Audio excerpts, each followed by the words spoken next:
Welcome, everybody, to another episode of the TBD Pod. I am here today with no guest. I'm here today with myself and with our producer, David. David and I are going to periodically do these episodes where we just kind of get together, talk shit, hang out, talk about all these things that unfortunately I can't talk about when I have a guest on, or else the episodes would be like 3 hours long. So there's a lot to talk about today. I think the first thing we wanted to do is watch this. Something's going on today at City Council. Today's the March 27th. It's Thursday. And when was this, David? This is this morning. So this is 9:14 a.m. So City Councilman Charlie Miranda, who would be an awesome guest. I think he's been on City Council since they were rolling cigars in like 1895. So he knows a lot of Tampa history, that's for sure. But so do what you have to do, maintain what you have. He's and giving then an accolade for Rotella and something here in those downtown. Let's individuals, listen in. the Southern mayors that I worked with, along with, I think it was at that time when I came in anyway, Jimmy Palermo and Fernando Noriega. Fernando Noriega was development. Jimmy Palermo was the attorney for the city of Tampa. And if it wasn't for individuals like Ron Rotella, who had a vision, and the mayors that he worked with, the last one was Mayor Greco, I believe. Mayor Greco. These things wouldn't Shout happen. out The streetcar is one of them. Ron Rotella. And the expansion of different things in the city, the changing of the operation of we can't do it to I can do it, and we will do it. And those are the things that make the city of Tampa today what it is.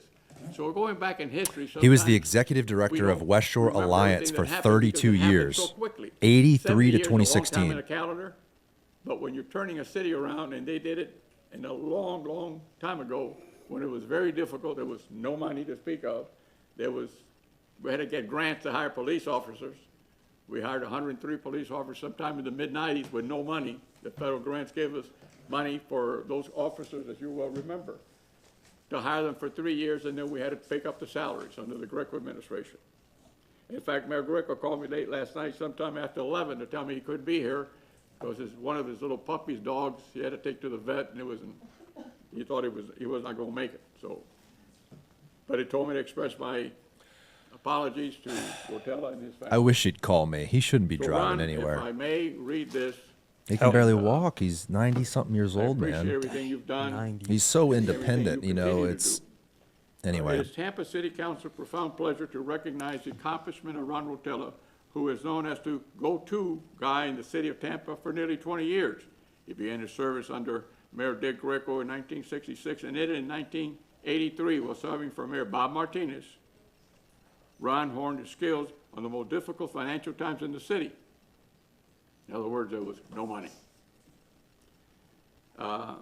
These are the things that make what we are today, people who sacrifice a lot when they didn't have anything so that the city could continue to march forward. Despite the challenges, fast Ron forward a little assisted in bit to directing see the city towards a new goal his of building acceptance, if infrastructure he says and small anything growth here. in the city.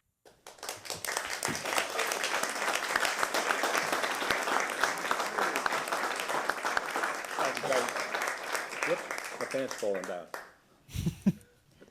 Family, friends, thank you for being here. Said my pants falling down. Council members, thank you. I appreciate the distinction this morning. When I started with the city of Tampa, it was a different city. I started with Mayor Nick Nucio. Downtown on the channel, you had wooden docks, and you had homeless people living under the wooden docks. We put in a concrete seawall and Real did pirate away with shit. that. Mirabella's fishing fleet was downtown on the river. And we relocated the fishing fleet out to the 22nd Street Causeway. And then on the east side of the river in downtown, you had huge grain silos. And they took up the whole side of downtown Tampa. Wow.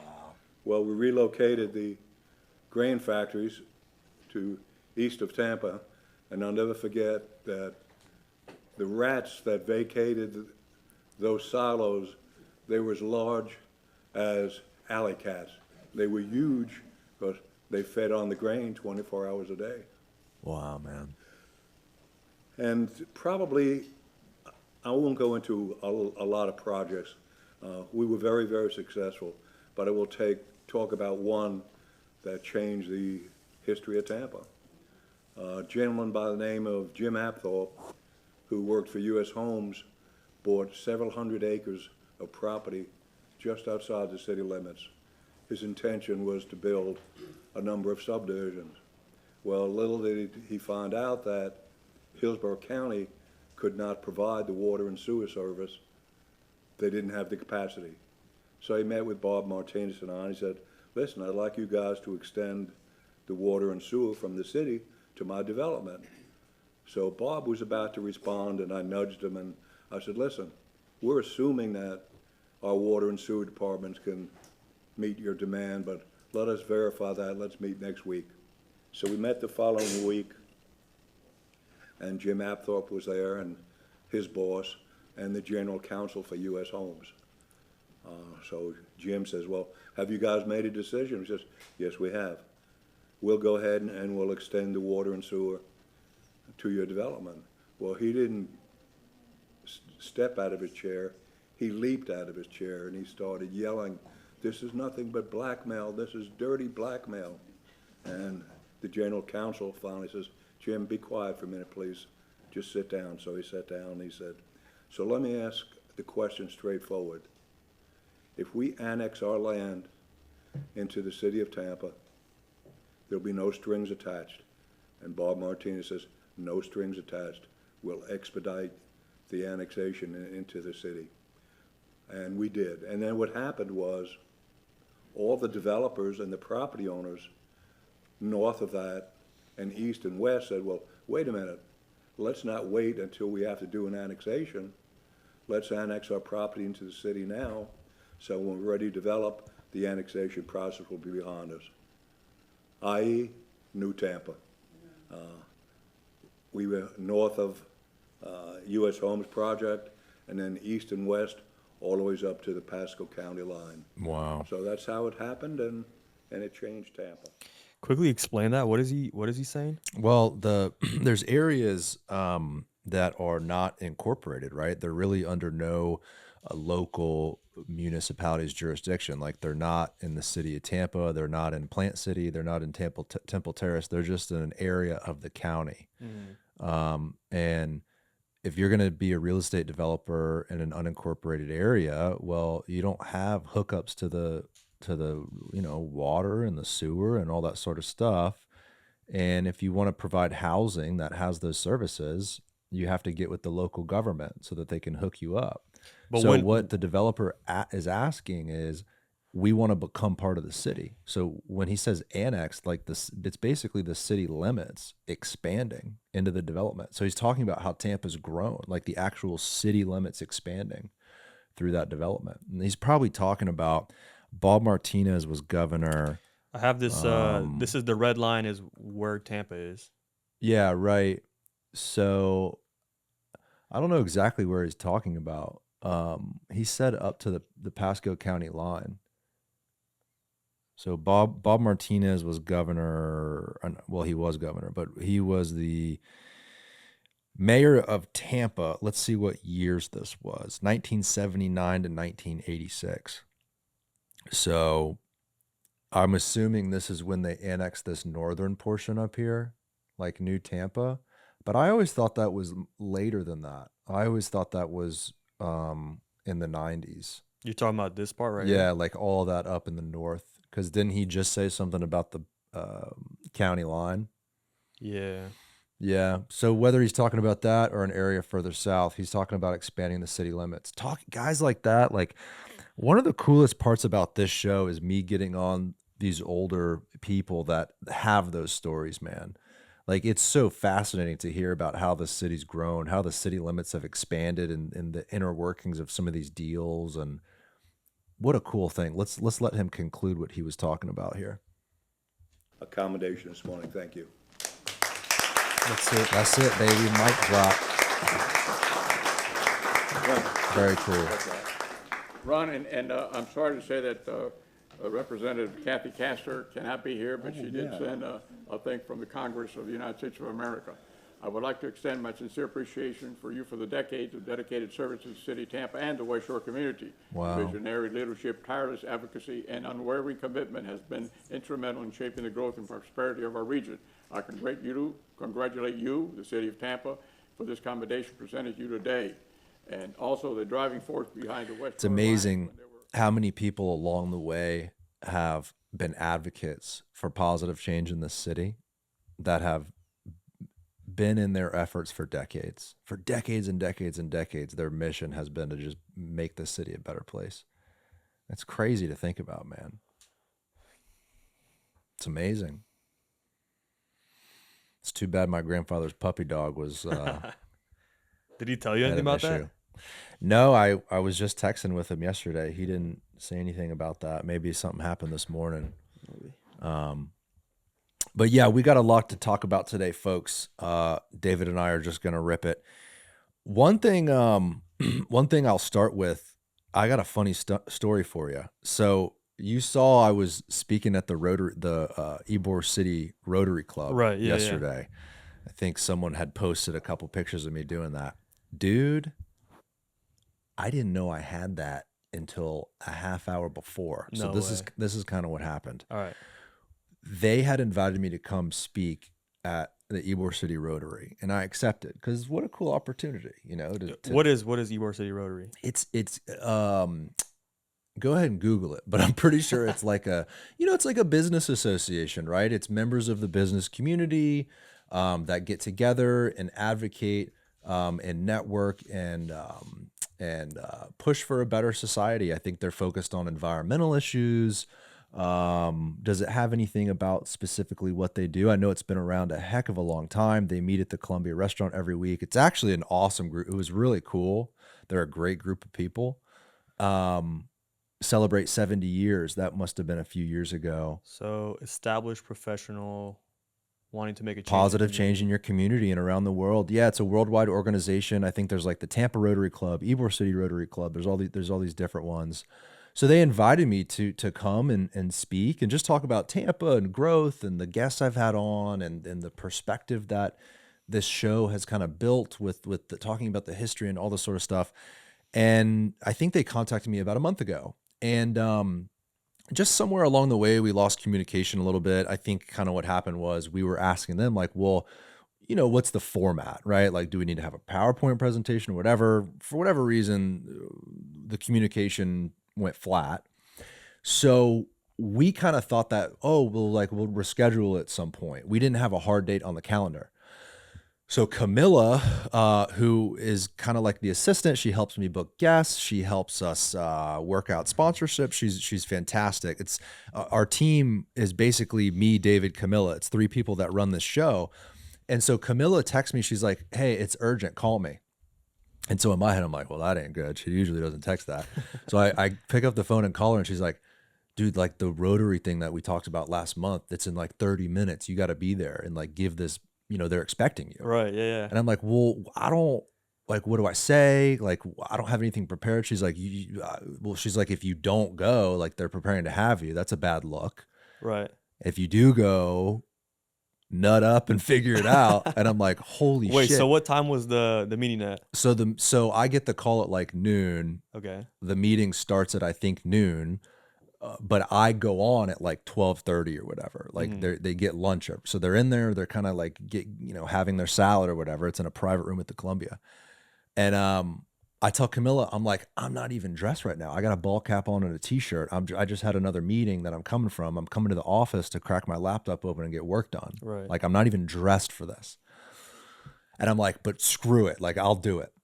So I hop back in my car. I drive all the way home, throw some hairspray on my hair, put on a collared shirt, drive to Ybor City, go to the Columbia, show up. What's up? Hey, good to see you. Nice to meet you. Thank you all for having me. Yeah, you're going to be sitting right here, Garrett. Want some lunch? Sure. And in my head, I'm like, okay, what am I going to say? But then I thought, you know what? Whenever I get invited to do something like that, I'm so thankful for it because I love talking about the city. I love doing the show, and it's easy for me. Like, there's no question about what to talk about. I just talk about what I talk about on the show. And I was like, It's basically like another podcast. yeah, it's like another podcast. I was like, it's Yeah. fine. I got it. And so I maybe gave like a 10-minute talk about what it was like for people that came to this city, 120 years ago in the late 1800s, the city they found themselves in, and all the families that had different businesses, and the transportation network we had, the corner stores, the people that were so connected to this city in all these different diverse ways made it a really cool place. And we've lost that today for a lot of different reasons. And I said, I want to open it up to a Q&A and I want to talk to the audience. And so people had certain questions they asked me, and I answered them, and it was great. And we had more questions than we had time. And so I felt good about it. And leaving, I thought, man, that was such a test for me. I've never been one to give public speeches like that. I mean, I was a shy kid. I've never wanted to do anything like that, but I did it. So for me personally, that was like a big deal to get a call, have no speech prepared, stand up with a microphone and do that in front of a crowd, and I think I was well received. I called Camilla afterwards and I was like, in business, you have a metric of how you're doing with certain things because there's a payoff. Like when you sell a house, you earn a commission. When I finish a real estate project and a business moves in, you start getting rental income, and then you refinance and you get the money. And it's like the metric is the dollars you earn in business. And so the way you know you are doing well is because your income is going up. Yeah. With something like that, I'm not, the people in the crowd don't fill out a questionnaire like, hey, he did great, but he needs to not say as much, or what I'm saying? There's no feedback. So I called Camilla and I'm like, how do I know I'm doing well? And she's like, well, are people engaging with you, and are people talking to you? And I'm like, yeah, they were. She's like, okay, you did fine. I'm like, okay. Yeah, it So, seems like a bunch of people were asking you questions. You said you didn't have enough time to answer. yeah. So, I mean, Well, I told that crowd, I guess I was naive to think that I was the only nerd that wanted to talk about all the stuff we talk about on this show, the issues with transportation or the history of this city. And I didn't think that, I mean, look at the episode we just posted less than 24 hours ago, like 700 people have already listened to it in less than a day. yeah. So I just never thought that so many people would want to hear these conversations about this region. But apparently a lot of people are interested, people really care about this community. It's kind of a beautiful thing to see, honestly. Did you tell them that you just like found out about this 30 minutes ago? Before I went on, or maybe it was during my talk, the woman, Jennifer, who is great, she's in charge of their, I guess, outreach. She's the one that set it up. And she just apologized in front of the crowd and was like, thanks to Garrett coming on such short notice. He wasn't expecting this, and he made it happen. So thanks. And she was cool. Something slipped through the cracks. It really wasn't a big deal to me, but no, she was great. I think she did mention something like that though. Yeah. That's good. Yeah. Yeah, it was fun, man. Anything I've gotten invited to do, I've always said yes. I just see it as an awesome opportunity to continue the same conversations we have on the show, but in person. And something I wanted to talk about today was an in-person event we're planning, and hopefully we can do it in the next few weeks. I really, really want to get an event together. I don't want to turn it into like this networking event where people are buying tickets and I'm selling sponsorships. I just want a lot of us to get together and talk about these issues and try to form a group that can advocate for these things that we've been crying about for decades and decades and decades. If there's one thing that this show could do that I think would be super effective, is get together and actually turn the needle on some of this stuff. Just talking about it is fun. It's kind of fun to like express grievances and get upset about things, but I'm young enough and we've built this audience large enough to where we could actually get together and affect positive change. And if I could look back, just like this gentleman here that was getting this accolade, You know, he's been working with the city for 50 years, man. If I could get up there and get an award for the good work I could do in the next 50 years, man, that would be freaking awesome. That's my motivation now, is just bringing people together that enjoy the show. I mean, look what the show did with the River O Green Festival. Oh man, was that Like us? that was insane. I don't know if that was us though. You got to give Captain Dustin credit. Well, definitely, he's the one that pointed it out, and then he came on the show, and then How many posted a views does this reel- thing have? let me check right here. So we posted this 2 weeks ago. It was a week before. 34,700 people have liked it. I can't see the views though. It's just incredible how many people care about these local issues. I was so naive to think, Almost a mil, 850,000 views. dude, that's insane. But think about this, like, Captain Dustin, what is it? Pack. Dustin Pack, Yeah. right? He saw this issue. He made the signature thing, the petition, right? Yeah. And then he came on our show, and the pod has what, like 70,000 Instagram Yeah, followers, something like that. 75 now, I think. So we kind of just amplified the message, and look how much people actually interacted. Look how much people actually signed the petition after that. You know, Well, how many? That's the question, though, is like views and comments and likes and saves and shares are just analytics that are only on Instagram. Like, who Right. cares? But what's the real impact? How many people actually sign that petition? You know, and check right now. I don't know that anyone could answer that question. Maybe he could see how many signatures, like if there's an uptick or whatever. right now there's 7,414 Yeah, signatures. I think he said before he came on the pod there was 1,000. that would be crazy Which if would we be got him insane. thousands of signatures. Yeah, 2 weeks ago. Oh, look at all these comments coming in. Huh. Wow. Yeah, people really care about this stuff, man. And look, it's like his point is, it's almost like he's really focused on the chemical itself, but more broadly, it's like it's about dumping stuff in our river. Like, you shouldn't be dumping anything in the river. It's an ecosystem that's been there. That river's 27,000 years old. Why screw with it? Let's paint the boats and have balloons, and everyone can wear green beads and have a boat parade that is green themed. That would be a much healthier, better idea. Yeah. So, and you know, it's one of these things that pops up every year. Who put that up? 7,200 signatures. Where? ABC Action News. Hillsborough, a petition to stop dyeing the Hillsborough River green has gained momentum with more than 7,200 signatures. I wonder if they saw everything we put up. I hope.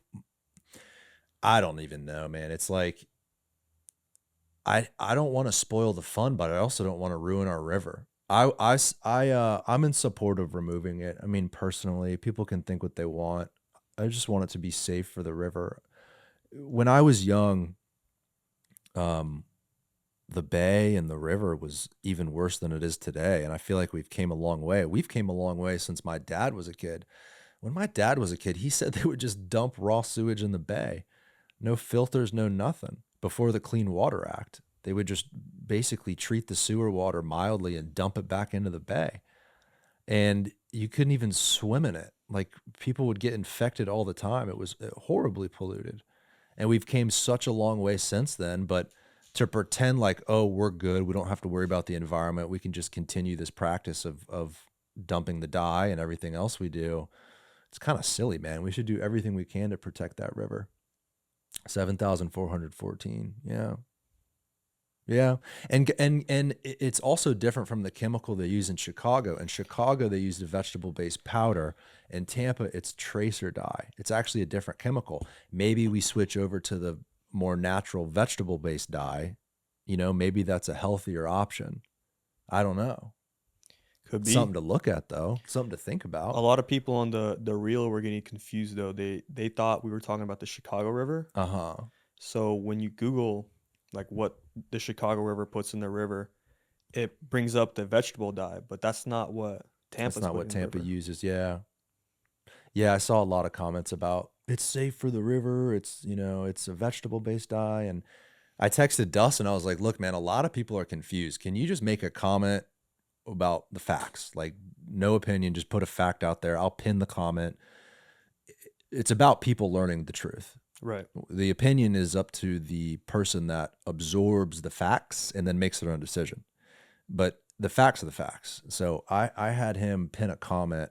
So he actually put the name of the chemical, specifically how much is used, and then people can decide for themselves. Yeah. I think the craziest information from that pod was that there's pharmaceuticals in the fish. Dude, that was a great podcast. Like, what these guys are doing for our waterways are incredible. The fact that they've kind of found this data out and are bringing it to the masses.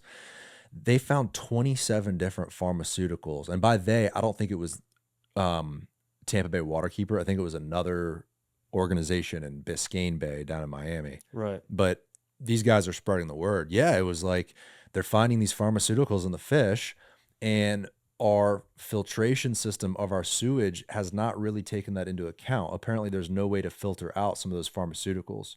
And it's like benzos and birth control and like all this stuff in the fish, man. I stopped eating shrimp after this episode. For real? Because shrimp doesn't have any filtration inside the shrimp itself. There's no filtration, so they don't filter anything. They got that little poop line though. You just take that thing out. That's where all the pharmaceuticals are, That's right? nasty. Maybe. I No don't know. shot. I'm not eating shrimp no more.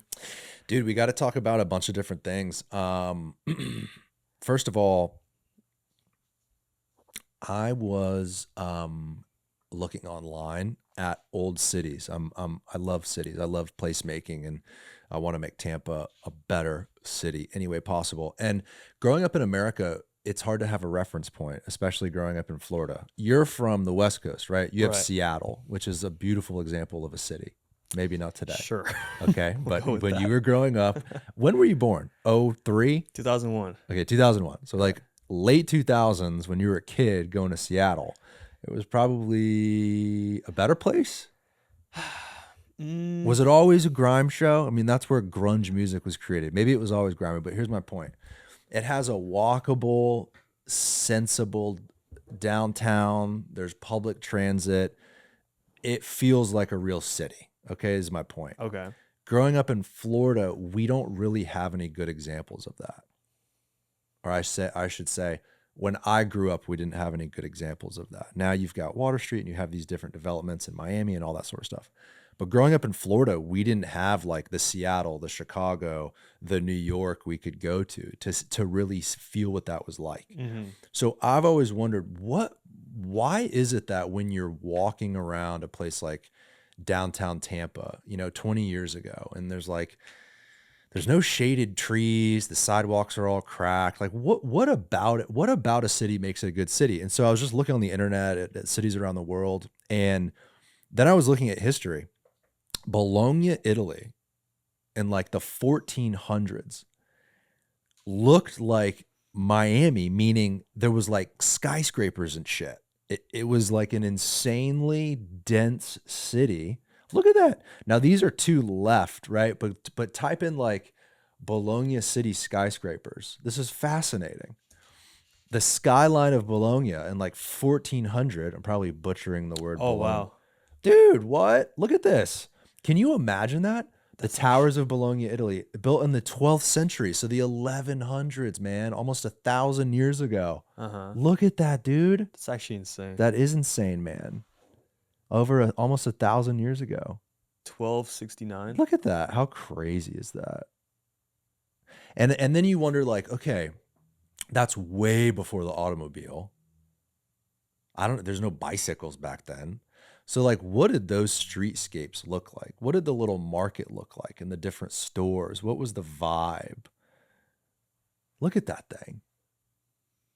Damn. Look, they even had like a denser area. Go back to that aerial view. That's crazy. Earthly Mission. Type that link right there. This one right here. This one. Look at that, dude. How crazy is that? Look at the grid system they had. They had a wall around the whole. A wall around the whole city. Our cities have evolved so much.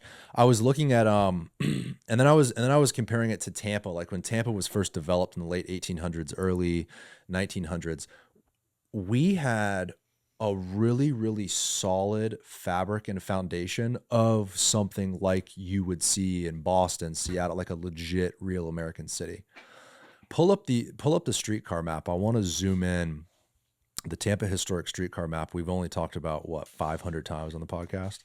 I have it right here, David. I can airdrop it to you. Because I want you to zoom into the urban core across the river where University of Tampa is. There was a train terminal directly behind where Plant Hall is today with the big minarets. This episode is brought to you by the official remodeler of the TBD podcast, Kohler House Remodeling Company. Built on the belief that every homeowner deserves a premium experience, Kohler House is redefining high-end home remodeling with their commitment to integrity, craftsmanship, and quality communication. Their work speaks for itself, from condos in the towers of Channelside to 100-year-old homes in South Tampa, creating spaces that are both stunning and functional. What sets Kohler House Remodeling Company apart is their dedication to not only transforming homes into beautiful spaces, but to elevating the standard of residential general contracting. From concept to completion, every detail is handled with care, ensuring a process that's as smooth as the results are impressive. To learn more, check out our partner's website at kohlerhouse.net, KOHLERHAUS.net. This episode is sponsored by Chansey Architecture and Interior Design. Rooted in the heart of Ybor City for over 35 years, Walt Chansey and his team are trailblazers in their field. Beyond their work across the United States and the Bahamas, Chansey has shaped some of the most iconic residential and commercial spaces that serve as gateways to Cigar City, including Casa Marti and Casa Gomez.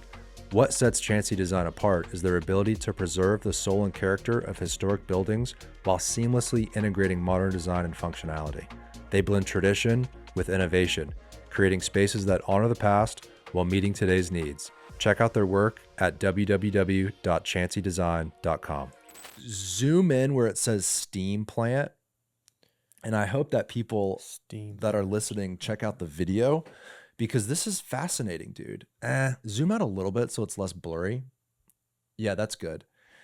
I've got a little glare from my view, but you can see Atlantic Coastline Railroad. Okay, so the black lines, the black railroad lines are lines that go like to the different states, different cities around the country, et cetera. Those are like long distance. The red is our local transportation network. That was our streetcar. So you can see where the University of Tampa is. You can actually see like the outline of that old hotel. Yeah. See it? See the black line that runs directly into it. Mm-hmm. Dude, you could take a train from like New York down here and get dropped off right at that hotel. Imagine what that was like. Look at this map. No Selman Expressway, no 275 tearing through our city. Just a fabric of streets and homes and businesses and corner stores and restaurants and a trolley network that expanded across the entire city and a train you could get on at the Tampa Bay Hotel with those minarets. That thing was built in the late 1800s. Imagine what that city was like. Imagine how people felt when they came down here to Tampa and they got off on a train and they stepped out of a train station and you had these brick and like crazy architecture right in front of you at that Tampa Bay Hotel. And then think of what we have today. Right? So I look at a place like Bologna, Italy from 1,000 years ago, and I go and I visit places in Europe and New York and Chicago and Boston, and then you're here in Tampa. So many people are frustrated at where we are at. And I'm starting to realize it's because we have something that's been taken from us.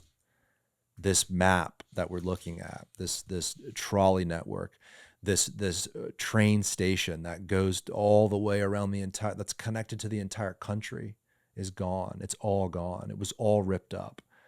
And then they built these expressways and these highways through our urban core, man. You know, there's a lot of places around the world that are still the same city fabric they were 500 years ago. A lot of places in Europe never did that. Some places in America never did that either. Some places in America did it and then corrected themselves, like Boston with the big dig. They've buried that highway. Seattle had a highway, right? That was on the waterfront that they Yep. removed. So That place is super popular now. is it really? Yeah. Yeah. That's And it looks like super nice. Pike's Place, right? Pike Right next Market. to Pike's Place, yeah. Yeah, man. So it's like, I think the reason why people have so many grievances here in Tampa and why so many people follow this show is because there's a sense of like, well, why don't we have that? Well, guess what? We did have that and we've lost it. That map changed my world, man. When I zoomed in on that map and I saw a train terminal behind the Tampa Bay Hotel. You take a train from New York, you get off at the hotel. Oh, let's take the trolley to Ybor. Well, let's take the trolley all the way down. They had a trolley on Bayshore Boulevard that went to Ballast Point. Mm-hmm. So I think there's this sense of like we've been robbed feeling here in Tampa. Yeah, here's a side by side. Yeah, man. Look at the area north of downtown, how thick that was. So where the 275 Malfunction Junction is now, look how thick with those parcels of property. Look how many streetcars were in there. What have we lost? You know, what have we lost? How do we correct it? And can you even ever turn back the clock? It looks like where the trolley was, that's exactly like where the Selman is now, where 275 is, that's where a trolley was. Yeah. Like, look at the lines. They all correspond. It looks like they put the interstates right on top of the trolley lines. Well, they put the interstates through areas that were just blighted. You know, all of these old businesses, you know, people left for the suburbs and people started smoking a lot of cigarettes and the cigar factory shut down, you know, and then later the interstate highway expansion and urban renewal acts came into play. And, you know, they needed to identify, well, where are we going to put these highways? Well, let's put them in the areas that are all run down. Let's bulldoze these old buildings and neighborhoods, you know, who cares, right? That's the thought at the time. But what a short-sighted idea, because imagine if they never did that. And imagine if they never brought those highways into here, you know? The thing that we face today is, how do we move forward in a more balanced way? You know, and I think that we'll never get back to the way it was, just because of the different interests at play of the highway lobby and automobiles and American culture. You know, people want to use their cars. But we've got to certainly recognize, what was it like? What was it like for the families that had these businesses and they were all connected to each other and transportation was easy and you hop on a streetcar. You don't need a car. No one had a car back then. What have we lost? And maybe a piece of what we have lost is the answer in the future. I think that we need to turn back the clock in a lot of ways. So many people think that this show or me advocate for a change and advocate for a different way of life. I'm advocating to look back at what we used to be and understand that we might have had things taken from us that we should probably take a look at, and not do it in the same way it used to be, but do it in a more effective way with the past in mind. When my grandfather was born, he told me that basically the same amount of people voted back then as they do now. So many more people were engaged in the civic process, more engaged in their community, because they were connected to each other, because you had this social fabric. I go to this family's store to buy my hammer and nails. I go to this family's store for my groceries. Everyone's connected to each other. The corporatization and the car-centric lifestyle, the drive-through, the technology, the further we've been peeled away from one another, it seems like the worse things are getting. I don't necessarily see a light at the end of the tunnel with the way things are going in politics and in American society. I think the drive-through culture, the car culture, has made us sedentary. We sit in our bed, then we sit on the couch, then we sit in our car, then we sit in the office. These people were forced to walk everywhere. You look at old pictures from this era, this map, this old trolley system was from, I think, what does it say? 1914. Only 30. You look at a picture from 1914, there's no like huge obese people, you know? I think a lot of our lifestyle has boiled down to the very fabric of our city. and the way people move about their lives. And you can see that today, like when you go to Europe and they have these transportation networks in these walkable areas. There's not a lot of overweight people in Europe, and I think it's because of that. Yeah, there's this funny thing that people say whenever they go to Europe. They're like, "Yeah, I ate so much. I ate everything I wanted, and I lost weight." Exactly. And what they don't realize is because they were walking around everywhere. Because you're walking and you're Yeah. engaging and you're exploring and you're looking up and you're looking down and you're smiling at people as you walk by them on the street. We don't get that experience as Americans. Only very few do that live in select areas. When I was in New York, I noticed that too. Yeah, man. Not like smiling and yeah. everything, but like there wasn't many overweight people. I think I saw 2 the whole time I was there. New York is such an extreme example, but it really is the best example we have in this country. They just need to learn how to smile. That's the only Dude, have you seen the pictures of what so with this whole conversation about like what happened to the American city and urban renewal and the highways and all that, dude, they wanted to do that to Manhattan.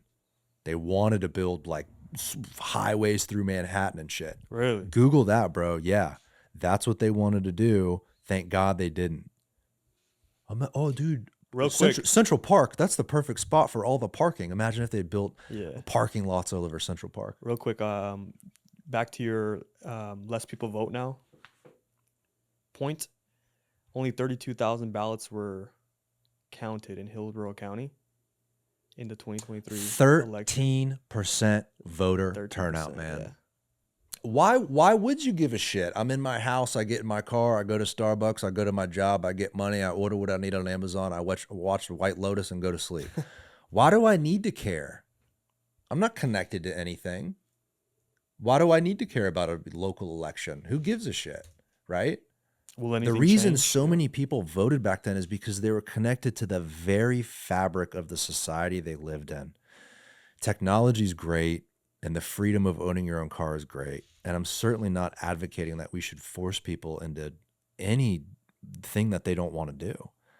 I'm advocating to look at our history, look at what made this city great 100 years ago, and remember that when we make decisions going forward, when it relates to transportation, when it relates to our city's land development code, when it relates to policy making, let's be cognizant. Let's think about how the growth and development of this city is directly connected to the happiness and well-being of our citizens. Look at this shit. The Cross Manhattan Arterial. Good Lord.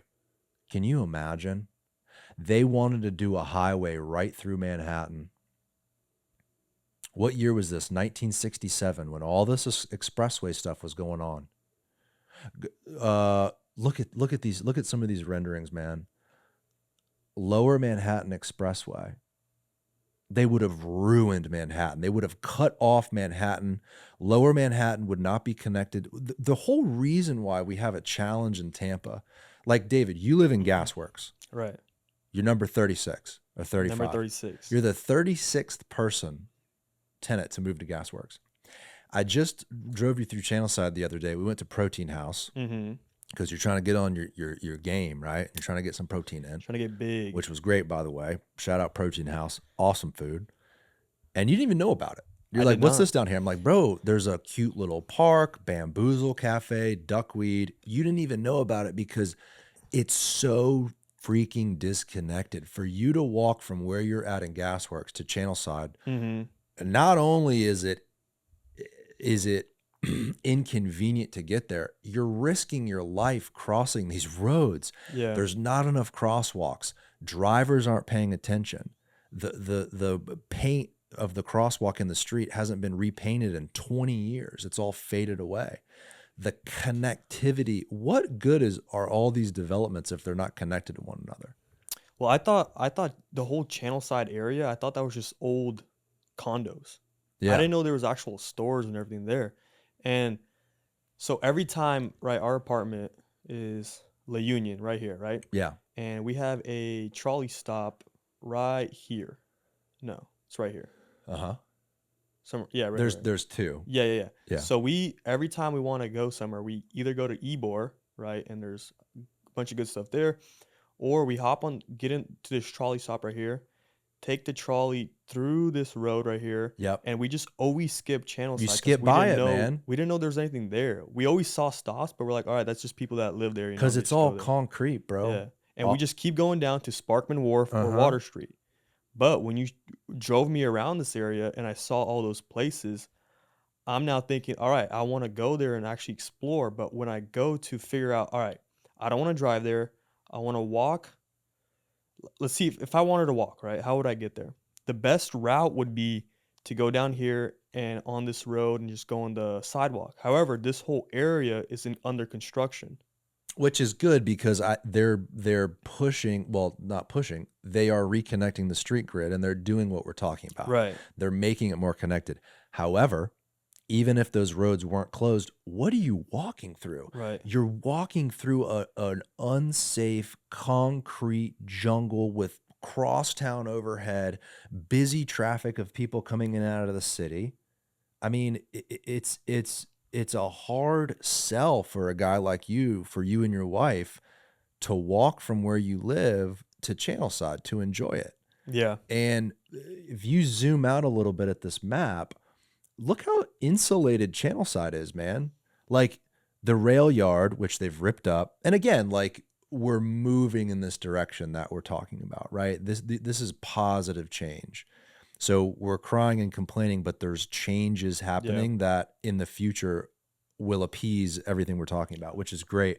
But look how disconnected it is. And my whole point in saying that is, even though there's plans to connect it all, we have a long way to go to continue to connect everything together, because all of these developments are great, but they're still so disconnected.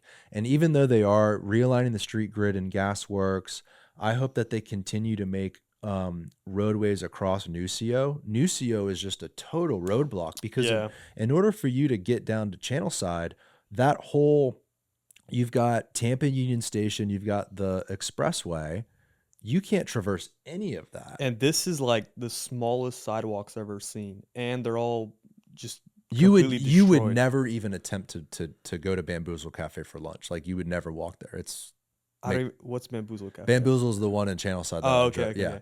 Yeah. I wouldn't. The only way I could get there would be on the streetcar, and sometimes I don't want to take the streetcar because you have to wait there for 15 minutes if you don't get to the stop at the right time. So the other option is to walk. This part is all under construction, so I can't walk through there. Once they finish GasWorx, that would be a good spot to walk, but that's going to take, 5 years? So right here, the only other option is walking on this sidewalk past Tampa Union Station. And I've seen people run there, and I don't know how they do it because there's so many cars. It's the most like confusing crosswalk, confusing area ever. And it just looks dangerous.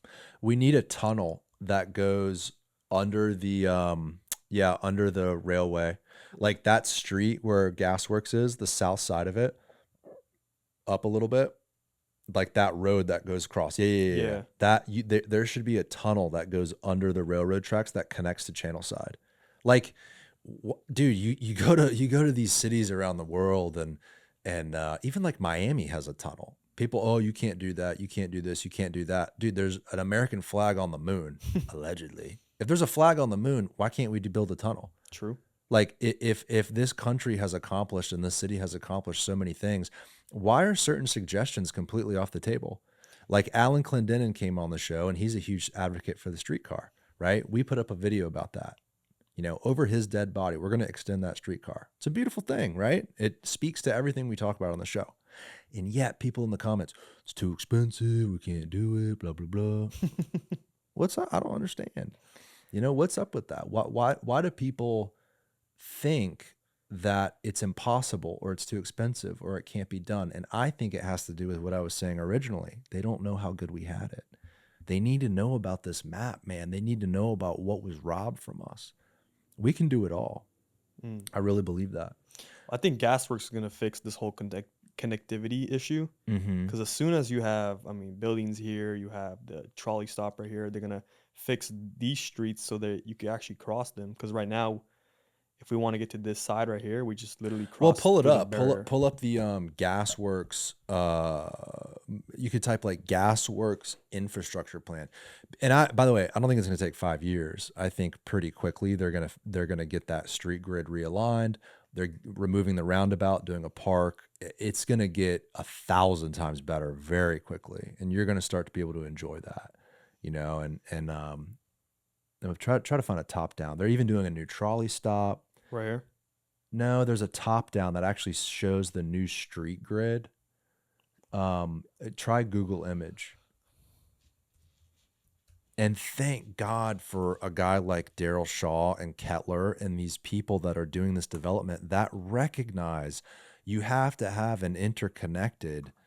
I found this one right here. Yeah, exactly.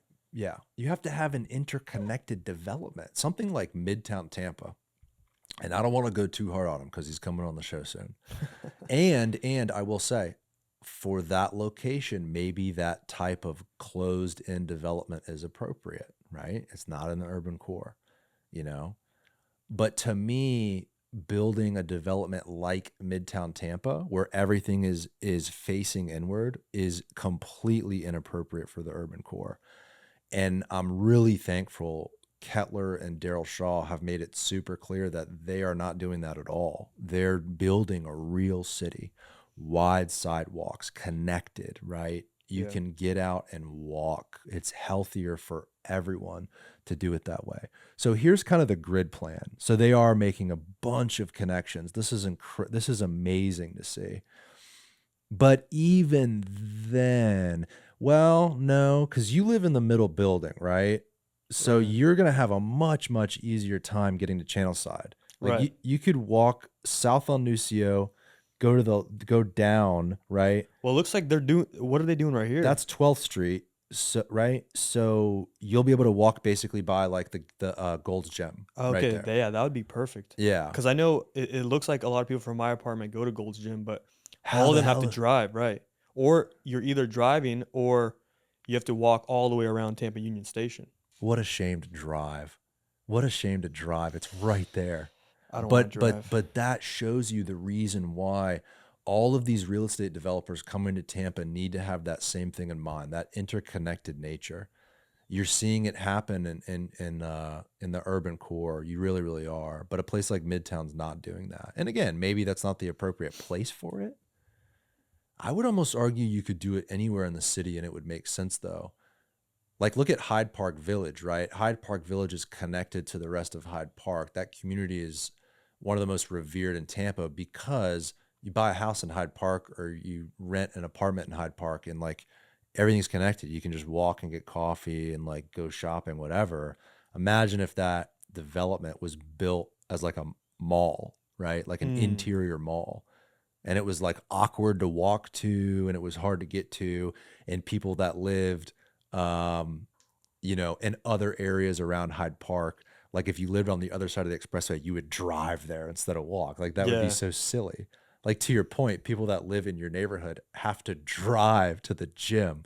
How far away is that as the crow flies? Like 1,000 feet? It's right Something like there. that. Yeah, it's literally right So there. I'm glad they're connecting it all. I think that's going to be a complete game changer. The other cool thing about this whole GasWorks development is these two buildings so La Union, which they already finished, and then the second one, La Union on this corner, they have some kind of commercial space.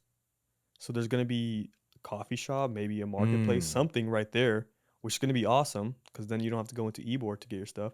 And then this area right here has even more commercial.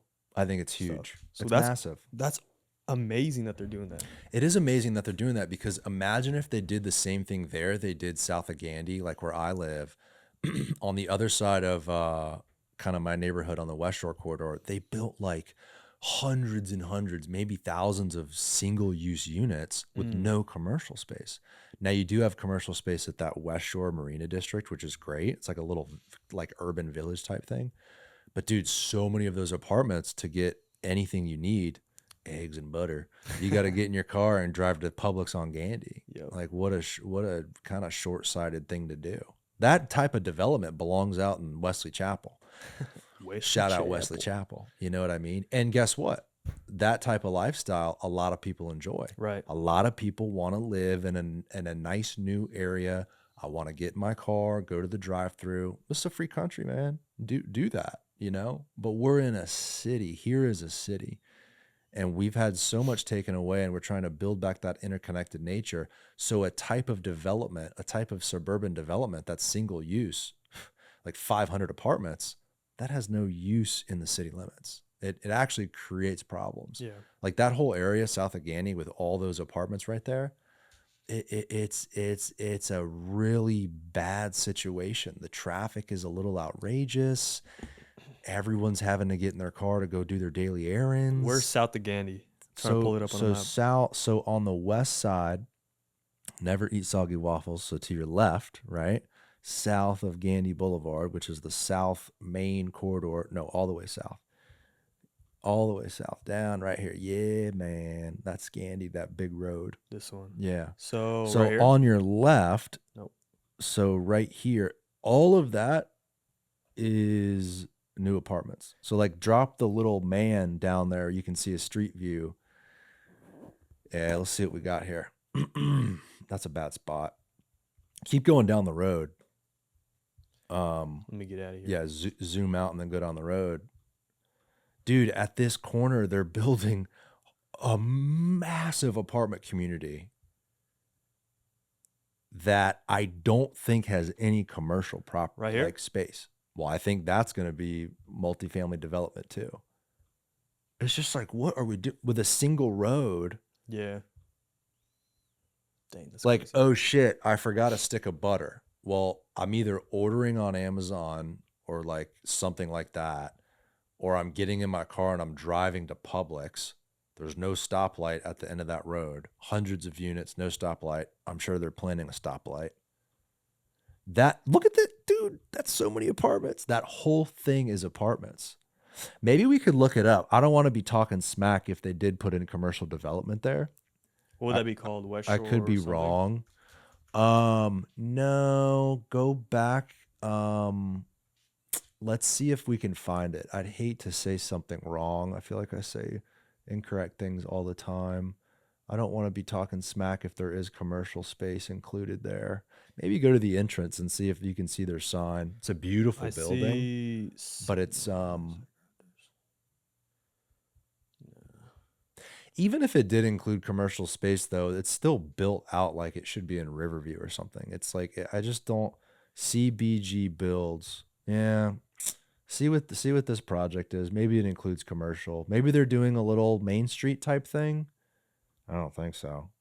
CBGbuilds.com. Yeah, check that out. See if it's just strictly multifamily. Building the future of multifamily. Well, I guess that's the answer right there. See if it includes any sort of commercial space down there. Now, here's the thing too. Maybe that's the city's fault. You know what I mean? Maybe the developer, maybe that was zoned only for multifamily and they weren't allowed to do any sort of commercial space. Like I really don't know the full story. Yeah, MAA Breakwater. So that's the name of the development. So it is a 495 unit development comprised of 3 5-story wood frame structures over single cast in place podiums with covered parking. Blah, blah, blah. 1, 2, 3 bedroom floor plans, Whirlpool appliances, cool. Clubhouse. Okay. Courtyards. I don't see anything about where can I get a stick of butter? Where can I get a gallon of milk? 495 units. So if 2 people live in each unit, they're going to put 1,000 people. 1,000 people are going to live there. And I want a pack of M&Ms, David. Good luck. You know what I mean? We gotta start thinking about. Wait, the traffic is going to be insane though if they do that. If they do that. 495. It's already built, son. That's actually nuts. Oh, well, there's your picture. So that's kind of the build out right there. Beautiful design. I actually love the architecture. It's really pretty. But is it appropriate for a city? Is that really what should have been built there? Should that not have had a sort of urban village with a commercial component where those 1,000 people could get some necessary things? You know? Well, it looks like there's other stuff being built, so maybe they'll do something right here. I don't know, because it looks like the 495 units are Okay, coming but here. what if you live in the bottom left corner? Hit right click, measure distance. So I live there, and let's say they're going to put a convenience store on the other side of the street. You're walking in the development for 10 minutes before you even leave the development. How do you? Oh, right here. I don't know. You're the producer, David. How far is it? It's in meters. How many strips of bacon is that? Go to the corner of the square, the development. The development. Right. Yeah. So 360 meters. I think a meter's about a yard. Let's see. Right? We'll go into Feet, baby. feet. There you go. 4,000 feet. Over half a mile. No, 1,000. Oh. 1,191. Let's go miles. That's A quarter mile. That's actually not bad. That's actually not bad. I got to walk a quarter mile to even leave the development. Then where am I going from there? Now, they've done commercial up here, David, on the top right. Like if you zoom out, I know for a fact, okay, see the roundabout? Yeah. Okay, that is where I know that there's commercial. A mile. So we're at a mile. And you're not even all the way there yet. So you're walking a mile. 2 miles round trip. If I want a dozen eggs. Now again, maybe there's a component of it I'm missing, but I'm pretty sure, according to the website, it's 495 apartments with no commercial component. Now let's see. That's completely inappropriate for the city limits. If I was to do the same thing, right? I go here. Yeah, you got the same problem, but at least there's a light at the end of the tunnel. No, half a mile to get to channel side. That's not bad. Right, but you're going the long way too, because when they're finished building it, you're going to be able to go straight down 12th. So adjust it. I'll go here. Boom to the yep, and then straight down. Boom. So a quarter mile, and you're at mile. Gold's Gym. You're at Four Green Fields. By the way, pretty good. Publix is the next block over. So Right. you're at Publix with things along the way with the same distance, all basically to leave from the corner of that development to the front gate of your development. That's nuts. I don't know. It's just, and again, right? Like there's a time and a place, like a development like that or a development like Midtown, maybe in the urban core, it makes sense, right? Like maybe it's certainly more appropriate. Like if they were to build that 500 unit complex in the urban core, that would be crazy. Mm-hmm. And yet it kind of exists. There's buildings that have been built with no commercial component downtown. You're seeing less and less of them. Yeah. But your lifestyle, right? Your grievance about like we are forced to get in our car. So it's like you want to be an urbanite. You want to be in a place where you're not forced to use a vehicle. You want to be able to walk to get groceries or whatever, whenever you want. And the city still hasn't caught up to that. The good news is they're working on it. Mm-hmm. That's the really good news. Is I think that in the next few years, as more of this stuff gets connected, we're going to have some meaningful impacts. And all the people that move into GasWorx, when they start walking around and enjoying 7th Avenue and walking to Ybor and walking to Channelside, that is going to be the freaking coolest neighborhood in Tampa, man. And I even see it right now. Like there's really nothing built there except those apartments, and yet so many people are already walking around. So it's probably exciting to see who's moving into GasWorx. Who are your neighbors? Is it there's a lot of young people, and I actually see quite a bit of families too. So, families, really? Yeah. So it's pretty big mix of everyone. Interesting. I figured it would be either like all young people, maybe creative types. There's a lot of, I would say half of them are young people. They're like, sure. I would say past college. So Yeah. like right after college, they're probably getting their first place. There's a lot of that, probably 50%. And the other half, I mean, is just like Where are people older from? people. Are they local to the area? I met someone, a lot of them are local. Yeah. I met someone that actually came from, I think they actually lived in Miami and they moved to Tampa because of a new job and they just found this place. They like Ybor. They found this place right next to it and they moved in. That's cool. And they've been saying they've enjoyed it. That's lot. awesome. Yeah. How many people are moved in now? Because you were number 36, right? Well, parking spaces are getting packed up now on the first and second story of the parking garages. So I assume a lot of people already moved in. We're That's awesome. I think we're at least at 100 units. That's I would amazing. assume. And there's 314, I think, total. 314 total. And like you said, you're really excited about maybe a corner store of some sort. Coffee shop. If they put a coffee shop there, that's going to be dangerous. I'm going to be there every day. I'm going to have to drag your ass out of there. Yeah. David, come to the studio, dude. We got to roll. Yeah. Dude, the episode with JP Peterson talking about the Rays. That was crazy, man. I hope he's right. Wouldn't that be incredible if we got the Rays Stadium in this mix too? We got a press release from MLB. Rays announced What do home we got? openers sold out. So this was a few days ago. The Tampa Bay Rays have announced that the 2025 regular season home opener on March 28th against the Colorado Rockies is sold out. Amazing. This marks the 19th consecutive season the Rays have sold out their home opener.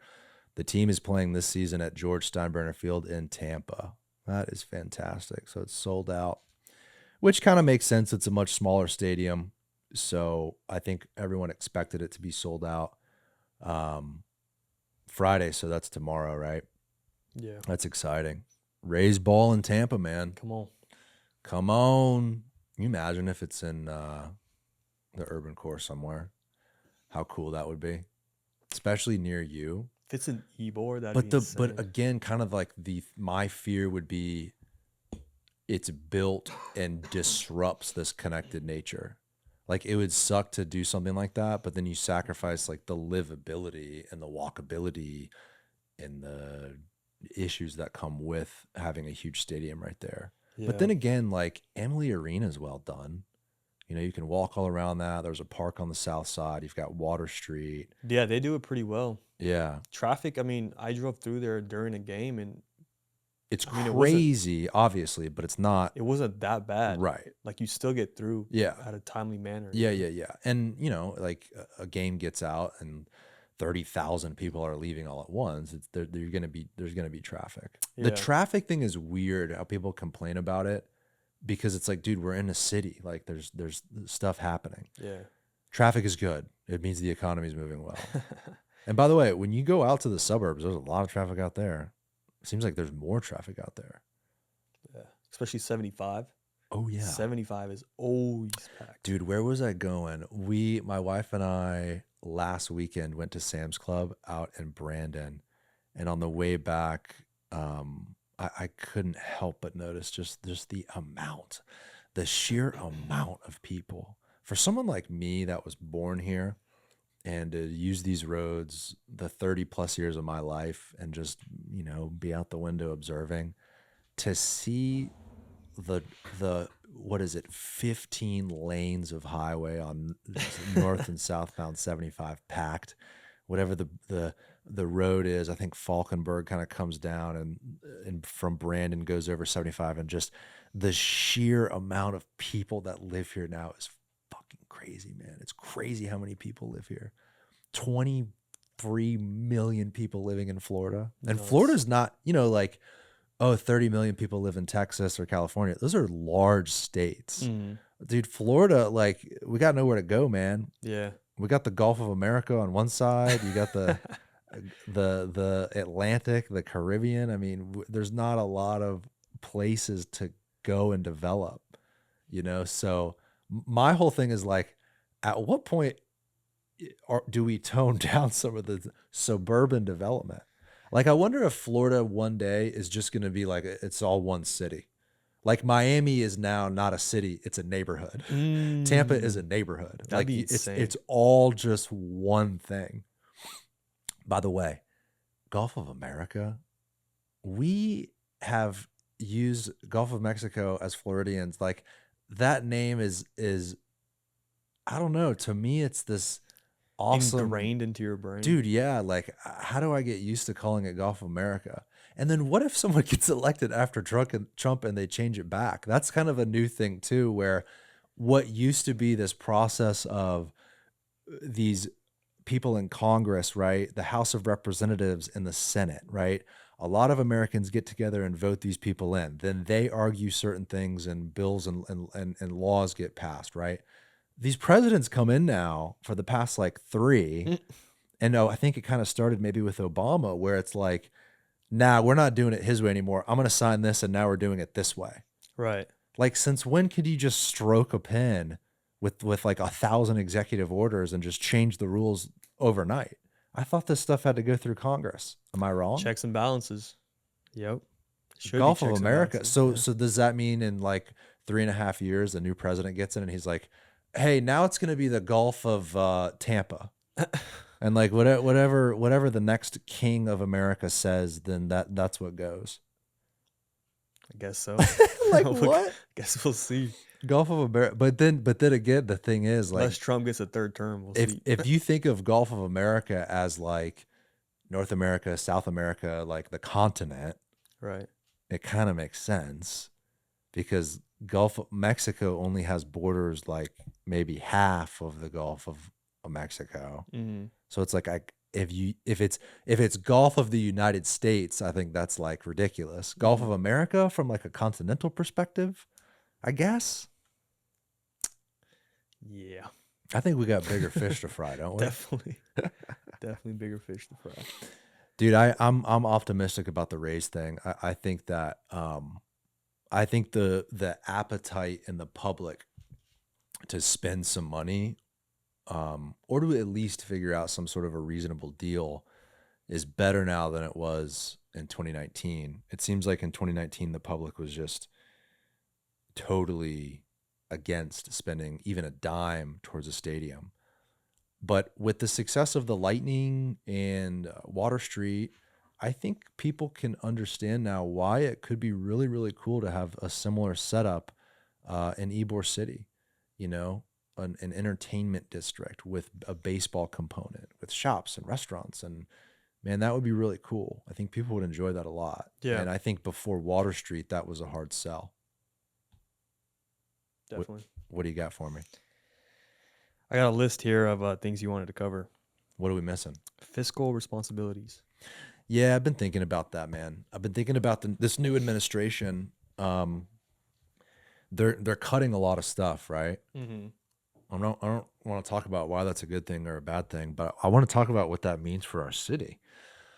Lynn Hertak at council a few weeks ago brought up something really interesting, and she was like, well, what happens if we lose all that grant money? Like, what happens if the money we were relying on to get the West Riverwalk done goes away, or the grant for our streetcar goes away? We already saw that article come out about, pull that up, about the tree budget. Like, they cut out The tree budget. yeah, like this, the federal government was going to give us money, I think over $1 million, to plant trees. Now they've taken that away. So her thing was like, we need to figure out having some sort of contingency plan, at least start the conversation. What if we lost that money? Can the city make it up? What are other funding sources? It's a great point. So what is this? Tampa got a $1.6 million grant to plant trees. Federal DEI cuts took it away. The city would have used the money to bolster canopies in low-income neighborhoods. Wait, why is this even associated with DEI though? I have no idea. I don't know why well, it's the Tampa Bay Times. That's why. They're probably trying to, amplify that. I don't know what it would have to do with DEI. Let me see. Yeah, I don't know what that has to do with DEI. Huh. They're trying to eliminate waste, right? That's their whole thing. Cease all work, you will not receive. Holy shit. So here's the email. You must cease all work, the email read. You will not receive reimbursement from this grant for any further work beyond today's date. We regret that we have to make this difficult communication. We share in your disappointment with this news, and we are thankful for the leadership you offer in your community. So So that was an email wrote on February 14th to the foundation. Oh, well, here it is right here. The award no longer effectuates agency priorities regarding diversity, equity, and inclusion programs and activities. What the fuck does that have to do with trees, though? Department of Forest Service, tree canopy. Yeah. Huh. Interesting. I don't see how that ties in. Tampa's canopy study in 2021 found the city's tree coverage was at its lowest in 26 years when the region's worst hurricane season in a century dealt a historic blow to its canopy. In 2021, more than 3,300 damage reports during Hurricane Milton mentioned trees. City arborists are tallying the losses. Yeah, I mean, we're down a lot on our tree canopy. I mean, I have my issues with trees separately, which we were talking like before we started this episode. I went a little too hard on the tree thing. My only point is this: all of those oak trees we enjoy, those were planted by developers. Those were planted by certain associations like the Palmacia Arbor Project in the 1980s. You look at old pictures of Palmacia and South Tampa, there was not nearly the volume of oak trees in South Tampa is completely unnatural to our environment. And let's face it, they're a big reason why our ditches are filled up for stormwater retention. Our stormwater systems are clogged up from all the leaves and the debris. The pollen is absolutely unbelievable. The roads are busted up. The sidewalks are busted up. What may have been a beautiful idea 80 years ago when all those trees were planted is affecting us negatively today. Now, they're beautiful. I love them. What I'm saying is, let's not pretend like these are all completely natural to our environment. They were planted here by people.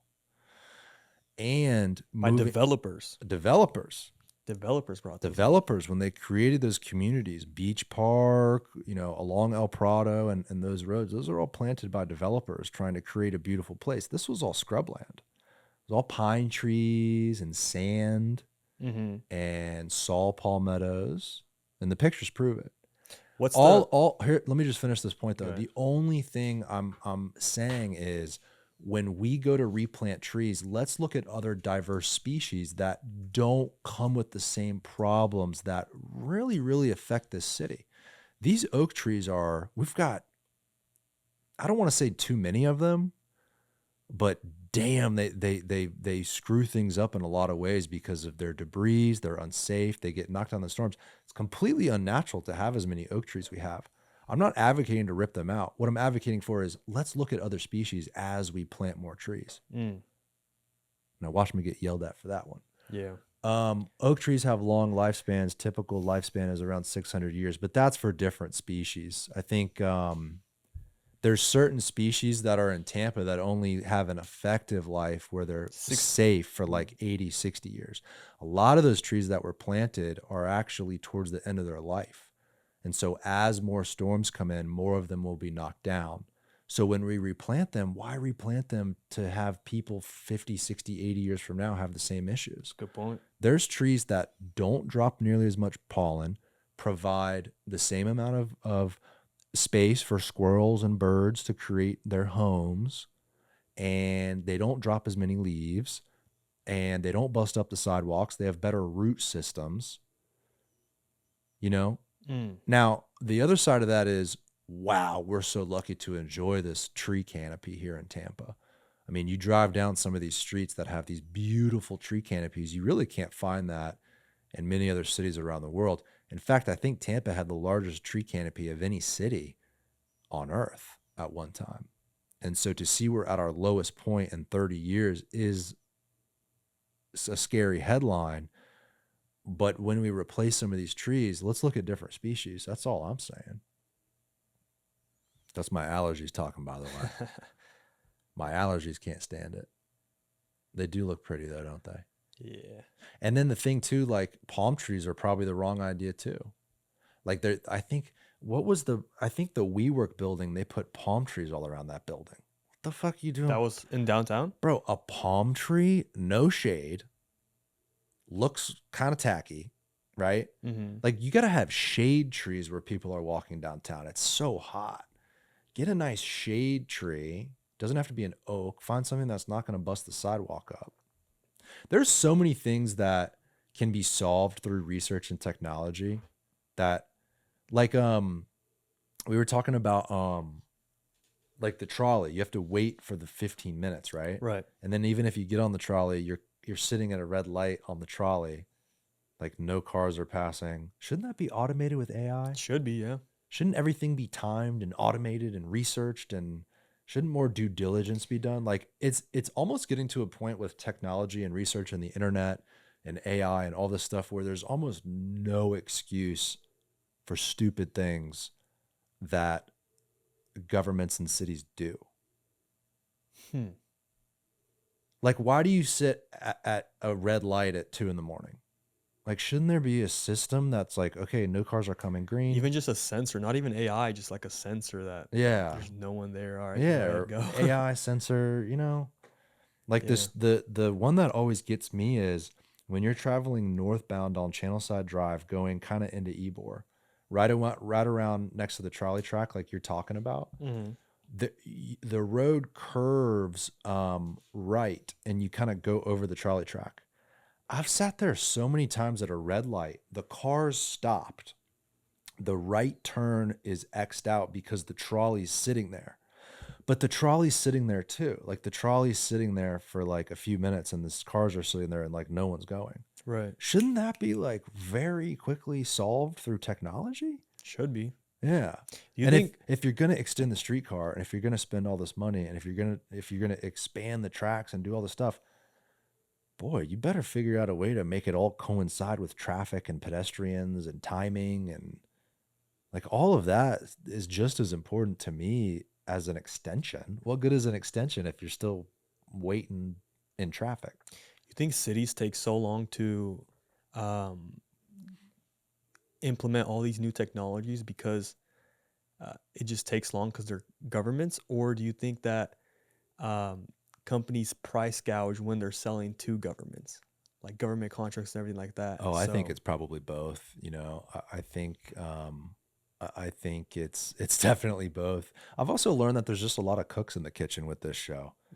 Like you have on a guy that is a part of a certain organization that someone in a transportation organization, and you're like, let's get some light rail going. Let's extend the streetcar. Well, this and this, you got to get a study. That's a 24-month process, and it costs $5 million. And then you have to go to the state legislature for the taxing authority for this. And then you got to get and it's like, it's such a red taped mess that to get anything done is extremely difficult. And if you can't even fix every sidewalk and every pothole and every road, and like Bob Buckhorn came on the show and said when he took over as mayor, they went and checked out that stormwater system, and it was all filled up with debris. Like if that can't get done and a new mayor has to come in and be like, okay, well, we got to clean that. You know what I'm saying? Like if it takes so much time and so much money and so many hoops to go through, and so many lawyers and all this different stuff to do something so simple, how can we ever have a rail network like we used to have 100 years ago? Clendenin was saying something on the last pod. He was saying how when they're repaving the roads, they are repaving more roads right now than they ever have in the city of Tampa. And it's because they got their own, basically like they made their own paving company or something along those lines. Yeah, the city took it over and they bought, like, the city actually owns these repaving machines now. Right. And so to the current administration's credit, the current government's credit, they're doing more infrastructure than like in the entire history of Tampa. And they cut down the cost for that too, because they don't have to go hire out a private company. And it takes less time because the city can do it themselves. They're not getting price gouged, like you were saying, by these third-party companies. Yeah, which makes me think, what else can the city do like that, where they just make their own company too? I'm almost realizing, like, I think the solution to a lot of our grievances is the city takes things over. Like, why does the city let the county and Hart and all this stuff get involved in the streetcar? Like, why does someone living in Gibsonton get to talk about, well, we don't need a streetcar extension, blah, blah, blah. I don't want my tax. Cool, man. Like, the city should take that over and control its own destiny. But then right, I've said that to a million different people. I've said it to different guests on the show. And what they say is, well, the Florida state government doesn't allow you to do that. It doesn't allow local municipalities to have taxing authority. You have to work with the county, right, to get the tax money to pay for that. Well, the county includes Gibsonton, and those people's voices and opinions are in the mix with an advocate for the city like myself. And his vote and my vote equal the same. And so 400,000 people live in the city of Tampa. 1.4 million people live in Hillsborough County. Tampa's in Hillsborough County. 1 million more people live out in the county than they do in the city. So we're kind of in this weird rock and a hard place situation where everyone in the city, mostly, wants a trolley extension. Well, a lot of people that live out in Wesley Chapel, Gibsonton, Riverview, what the hell's the other neighborhood up there? On the, what is it called? Temple Terrace? No, not Temple Terrace, where Joshua Wastel lives. And Waimama. No, not Waimama. What the hell? That's gonna kill me. West Chase? Yeah, West Chase. I think that's right. Yeah. It's a suburban area, outside the city limits. And it's so like, those people, probably a lot of them would want a streetcar in the city. Even if they don't use it, they see the value in it. And but it's hard to convince the entire population that would be a good thing to do. And you saw it with the all for transportation, right? Like, all for transportation passes. That's the money that's going to be used to update and modernize the streetcar. I think a couple select county commissioners overturned it through the court system. So like, the city's there, the city wants to do it, but it's not all about the city. It's the relationship we have with the county and the state that works into that too. So to your point, the city should take over more stuff. We should try to control our own destiny. And the solution would be the city basically taxes themselves. Yeah, which we're not allowed to do. We can do it and create a CRA. You can create a community redevelopment agency that has to prove that we're going to collect money in this particular geographic area. The money's going to be used only in that geographic area for services that help boost up this community, this blighted community that has issues. I would almost argue, why can't you have a trolley CRA, like along the trolley track? Isn't there already one? Well, there's like the Ybor CRA, Channelside CRA, downtown. Like there is CRAs that go through the trolley where the trolley goes currently. And those CRAs have contributed money to keep it free.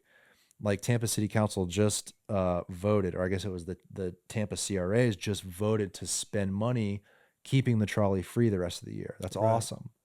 But what I'm saying is, like, what if the trolley was its own CRA? Like, I don't know what you'd call it, but you map out 6 blocks out from either side of the trolley line, all through Ybor, through Channelside, through Water Street, through downtown, up through Tampa Heights, Seminole Heights, extend it all throughout the city. Like that map. Did we show that map on this show, or was that before we went live? I don't think. Which one? The one with all the different trolley plans. That was right before we went live. Yeah, pull that up because that's super interesting.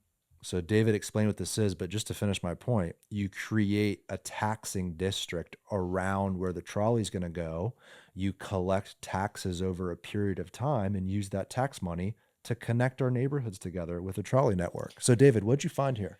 This is, I did some digging on just updates about the streetcar expansion. And what I found was in 2019, they put out this plan, I guess, of 7 different tracks that they could extend the streetcar with. And I mean, I've only ever seen B.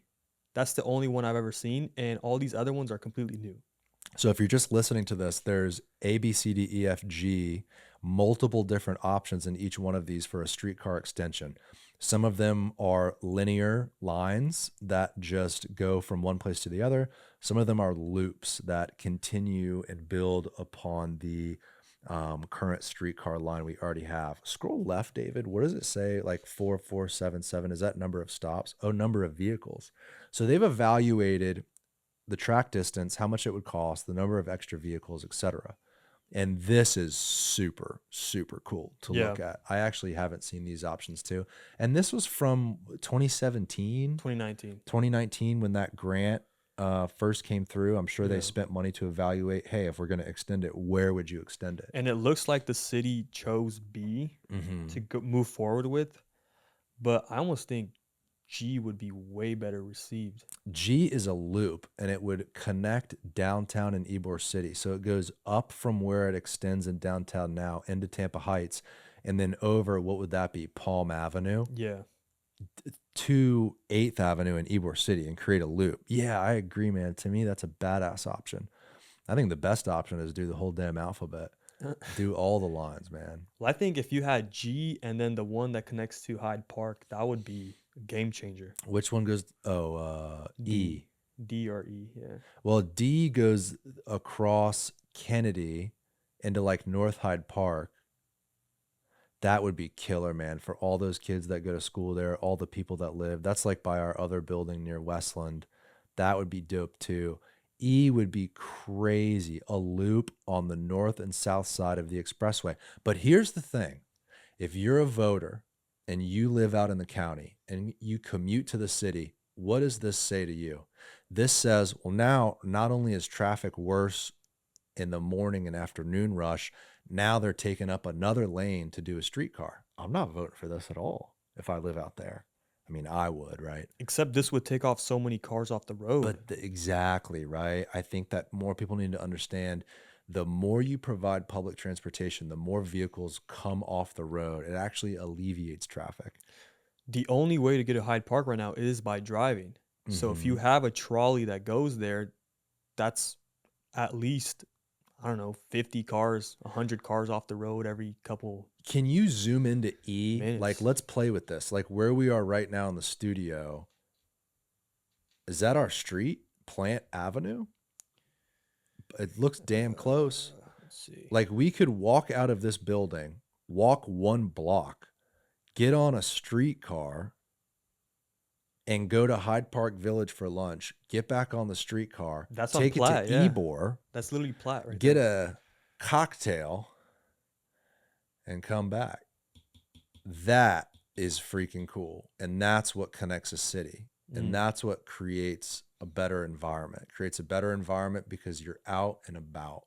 When you're in a car, you don't care about the sidewalks. You don't care about the streetscape. But when you're out and about, you do. And it creates a better community. And I think this is exactly what we need.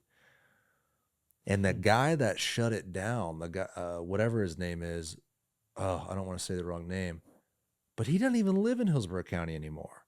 He That basically sucks. scrapped the whole thing, screwed it up, and then moved to like Tennessee or something. That's crazy. So, you know, it's kind of crazy.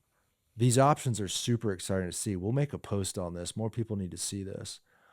So what is it? Let's look at the cost, right? Capital cost, $94 million. So option B is $97 million. The annual cost, $3.6 million. Average weekday boardings. They have a study on how many people would use it. Purpose and needs, population. They've clearly spent a ton of money studying this whole thing. G is $138 million. $138 million, and we could have done a loop with the streetcar. Didn't the city spend $50 million on a new park recently? Something like that? Isn't the new Riverwalk like $60 million? I don't know, but I have the 2024 budget right here. 2024 budget. Huh. So if we wanted to do our own, Good Lord, we don't have time for this. our own Doge. All right. Oh my God, that's so funny. That's the next episode we'll do. We'll go by line and make our budget cuts, right? There was something for golf courses. I was confused about that. Well, the city owns 3 golf courses. They do. I didn't know that. Yeah, we have the Babe, which is like in Forest Hills area. They've got the one south of the river, which is my favorite one. It's really beautiful. Forgot the damn name of it. South of Busch Gardens, up there in East Tampa. And then they've got the other one kind of near the airport. I used to go all the time. They're beautiful golf courses, city owned.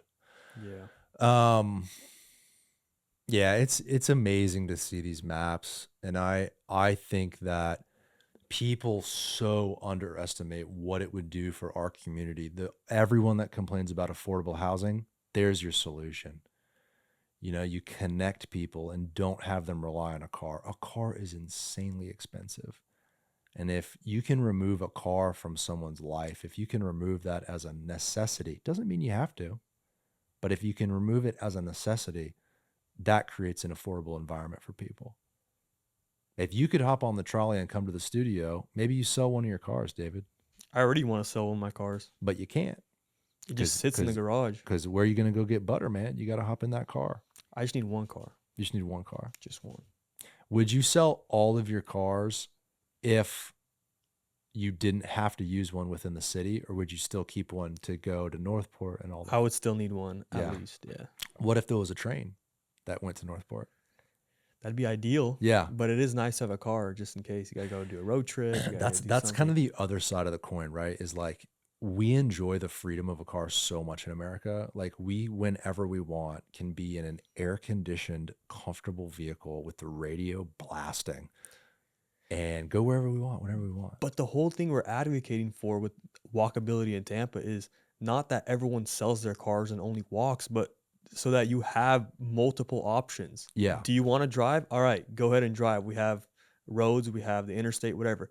You want to hop on the trolley? We have the trolley. You want to walk? You can walk. Right. You want a scooter? You can go scooter. Like, right. all of these the options. Yeah. And more freedom in the city. Exactly. Like, I'm not saying Wesley Chapel needs a trolley network. Right? You know what I mean? Like, I'm saying in the city, let's look at what once made this place freaking awesome and made us so connected. And let's look at that. And I think it kind of only makes sense in the city just because of the American culture and the way our state and really our country has been developed. It might not ever make sense to have a rail system like they do in Europe or in Asia, just because like that's not the way people live here. Yeah. But in the city, in the urban core, I think it would be wildly popular to do one of these plans, man. The loop thing to me is absolutely what we should do. The only thing I don't know about that one is, would the trolley just go in a circle the whole time, or there'd be one going that way and one going the other way? You'd have both, you'd have just like you do now. Okay, that makes sense. Where certain sections would have a double track where the trolleys could pass each other. That'd be ideal. Yeah, dude. you do both. That would honestly be a game changer. But again, right? Frequency. Yep. Fair. Efficiency. Like, why would I take the trolley if it's still sitting at the red light? Like, why would I take the trolley if, oh, I missed this train, I have to wait 15 minutes for the next one? I'll just take the car. Like, people have to be incentivized to use it. That's why keeping it free is really important right now. Yeah. And the ridership is so high because it's free, and tourists use it. People that live here, like you, use it. We've left the studio, hopped on the trolley, went to Sparkman Wharf, got lunch, and came back. Like, dude, that was dope, not having to use a car. So I think it would be wildly popular if it was expanded, and I hope Alan gets his way and gets it done. The thing is, though, the question always comes down to how do you pay for it? And with these cuts, like with these budget cuts from the federal government, I think the federal government has earmarked a lot of money for us to extend that streetcar, like $50 million, man. If the federal government pulled back on that $50 million, we can't even figure out how to fund our share of it. Yeah. So, like, say goodbye to that ever happening if that gets rolled back. We'll take a look at how they want to design these, or how they want them to look. They want to modernize them, and it's. Where did you find this, David? This is all on the Tampa website. David, you're making me pretty excited with these images here. I'm looking for a few better ones. This is just the first one. Dude, this is exactly what we need to do. These old rickety trolleys we have now are really cutesy and historic. And I think we keep. And it keeps the history alive. Maybe we keep two of them. Yeah. You know? Keep two of them that just.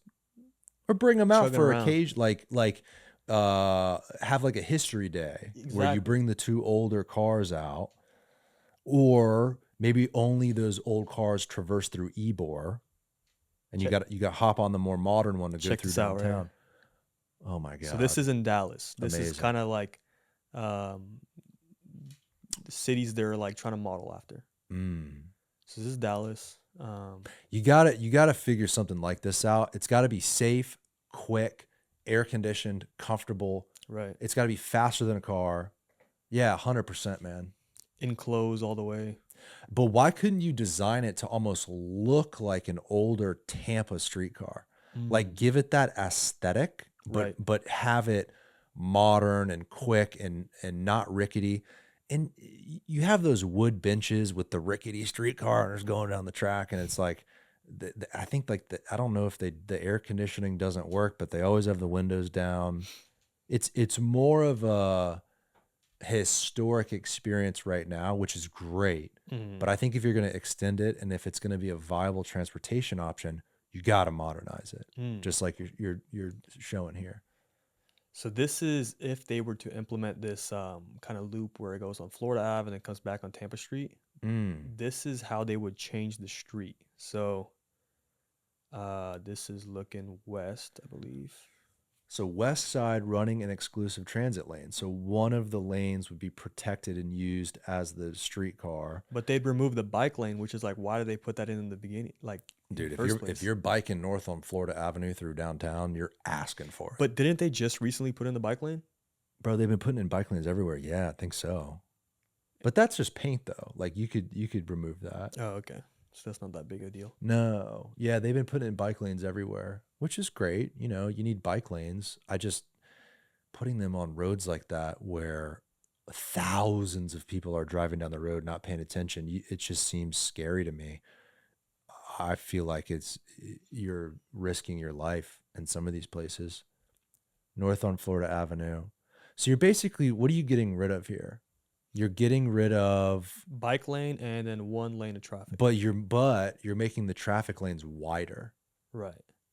So that could maybe mean actually, an increase in speed, so and more efficiency potentially. Possibly. Yeah.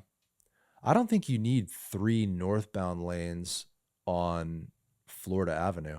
So see, what is this? Parking, bike lane.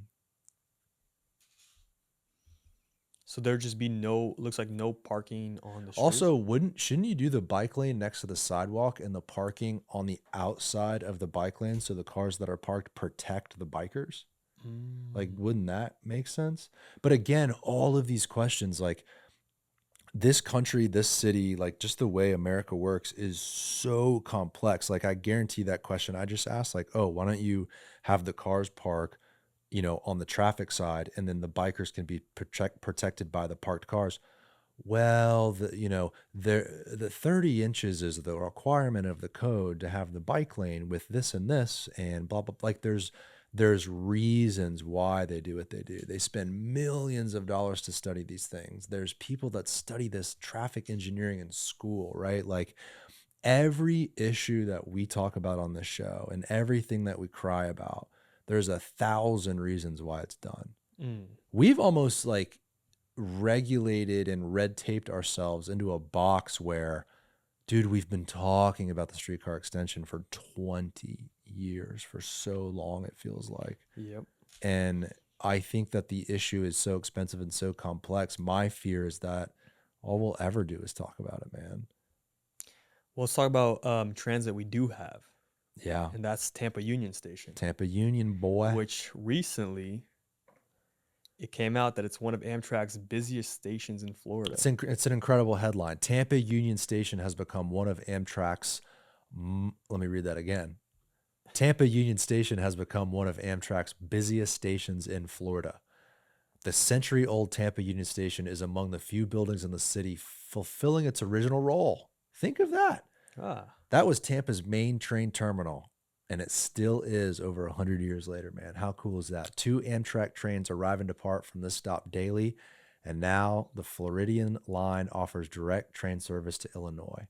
Over 156,000 travelers passed through Tampa Union Station during the 2024 fiscal year, according to Amtrak, marking a 21% increase compared to the previous year.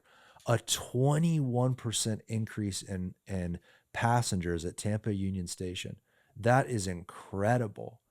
Now, why hasn't Tampa Union Station been in the conversation more? It's like we already have this main train terminal. Right. Expand that bad boy, renovate that thing, preserve the history of it, figure out what you can do, add more service stations. I wonder why Brightline never decided to come into. We already have a train terminal. Right. Yeah. That'd be ideal right there. I mean, that's going to be right in the middle of GasWorx. It's right on the edge of downtown. You know, it seems like it's the ideal place to do it. $4 million in upgrades are set to begin at the station this year. The work is expected to be completed by 2026. If you got a ticket and wanted to go all the way from Tampa to Chicago, you can do that now. Friends of Tampa Union Station President Brandy. Now, Go back. go ahead. Where was this? Friends of Tampa Union Station President Brandy Miklas said, to see the train packed every day, the trains are at maximum capacity. Wow, we are happy to say this is a sign that Tampa wants more rail. Boom! The proof is in the pudding, man. And the same thing goes with the streetcar. So many people use that. They're breaking ridership records year over year. So if it works, why not invest more money into it, man? Now, I had the bright idea of doing a sort of vlog, a little mini documentary, whatever the hell you want to call it, where David and I would get on a train from Tampa Union Station and maybe go get lunch. Maybe we get a little quesadilla and some margaritas over in Lakeland and come back. Yeah. But tell us what happened, Dave. So I did some research, and I wanted to see if it's even possible to get from Tampa to Lakeland. You would assume so. There's a stop in Lakeland, and Tampa Union Station is in Tampa, right? But let's try it. So we're on the Amtrak website. We're going to go from Tampa to Lakeland, Florida. When are we leaving? Let's go tomorrow. Let's go tomorrow. When Okay. are we returning? Same day, right? Because we're just going for lunch. Yeah, same day. All right, let's take the train from Find Tampa. trains. Oh, whoa, what's this? This trip cannot be booked. We don't have any travel options between the stations. Wait a minute. So Okay, hold on. Let's do this. Let's do this. Let's refresh this. let's go to Disney World. Let's go. Orlando. Maybe let's just do one way. Let's just Okay. see if there's even a way to get there. So where are we going? Tampa to Lakeland, Tampa right? to Lakeland, just one way. We'll figure out how to get home, but we'll just go one way. And let's do, maybe Friday is too soon. So let's go April 9th. Sure. April 9th, find trains. Still not. And the reason I did a little bit of digging, and the reason why you can't go Tampa to Lakeland is because people can only get on in Lakeland, and they can only get off coming the other way. There's no direct, like when you're going from Tampa Union Station, they stop at Lakeland, but people can only get on. You can't come off there. Mm. And the other way, same thing. They drop them off, but they don't. See, I wonder why that is. And I also wonder, when you have those crazy numbers, like a 21% increase in passengers, or, Tampa Union Station has the most passengers of any other Amtrak station in Florida, I think it was. I wonder if all of that will tell Amtrak, we need more stops, we need more availability. I hope that you'd be able to do that. Dude, we would 100% do that. How cool would that be? Take a train to Lakeland for lunch and come back from Tampa Union Station? I think a lot of people would do that. Why wouldn't someone who lives in Lakeland hop on a train, get dropped off at Tampa Union Station, get on the trolley right there, and go to a Lightning game and go back? Yeah. I think people would use that, man. The other thing is, this train comes to Tampa around 10 a.m. and it leaves at 4:45.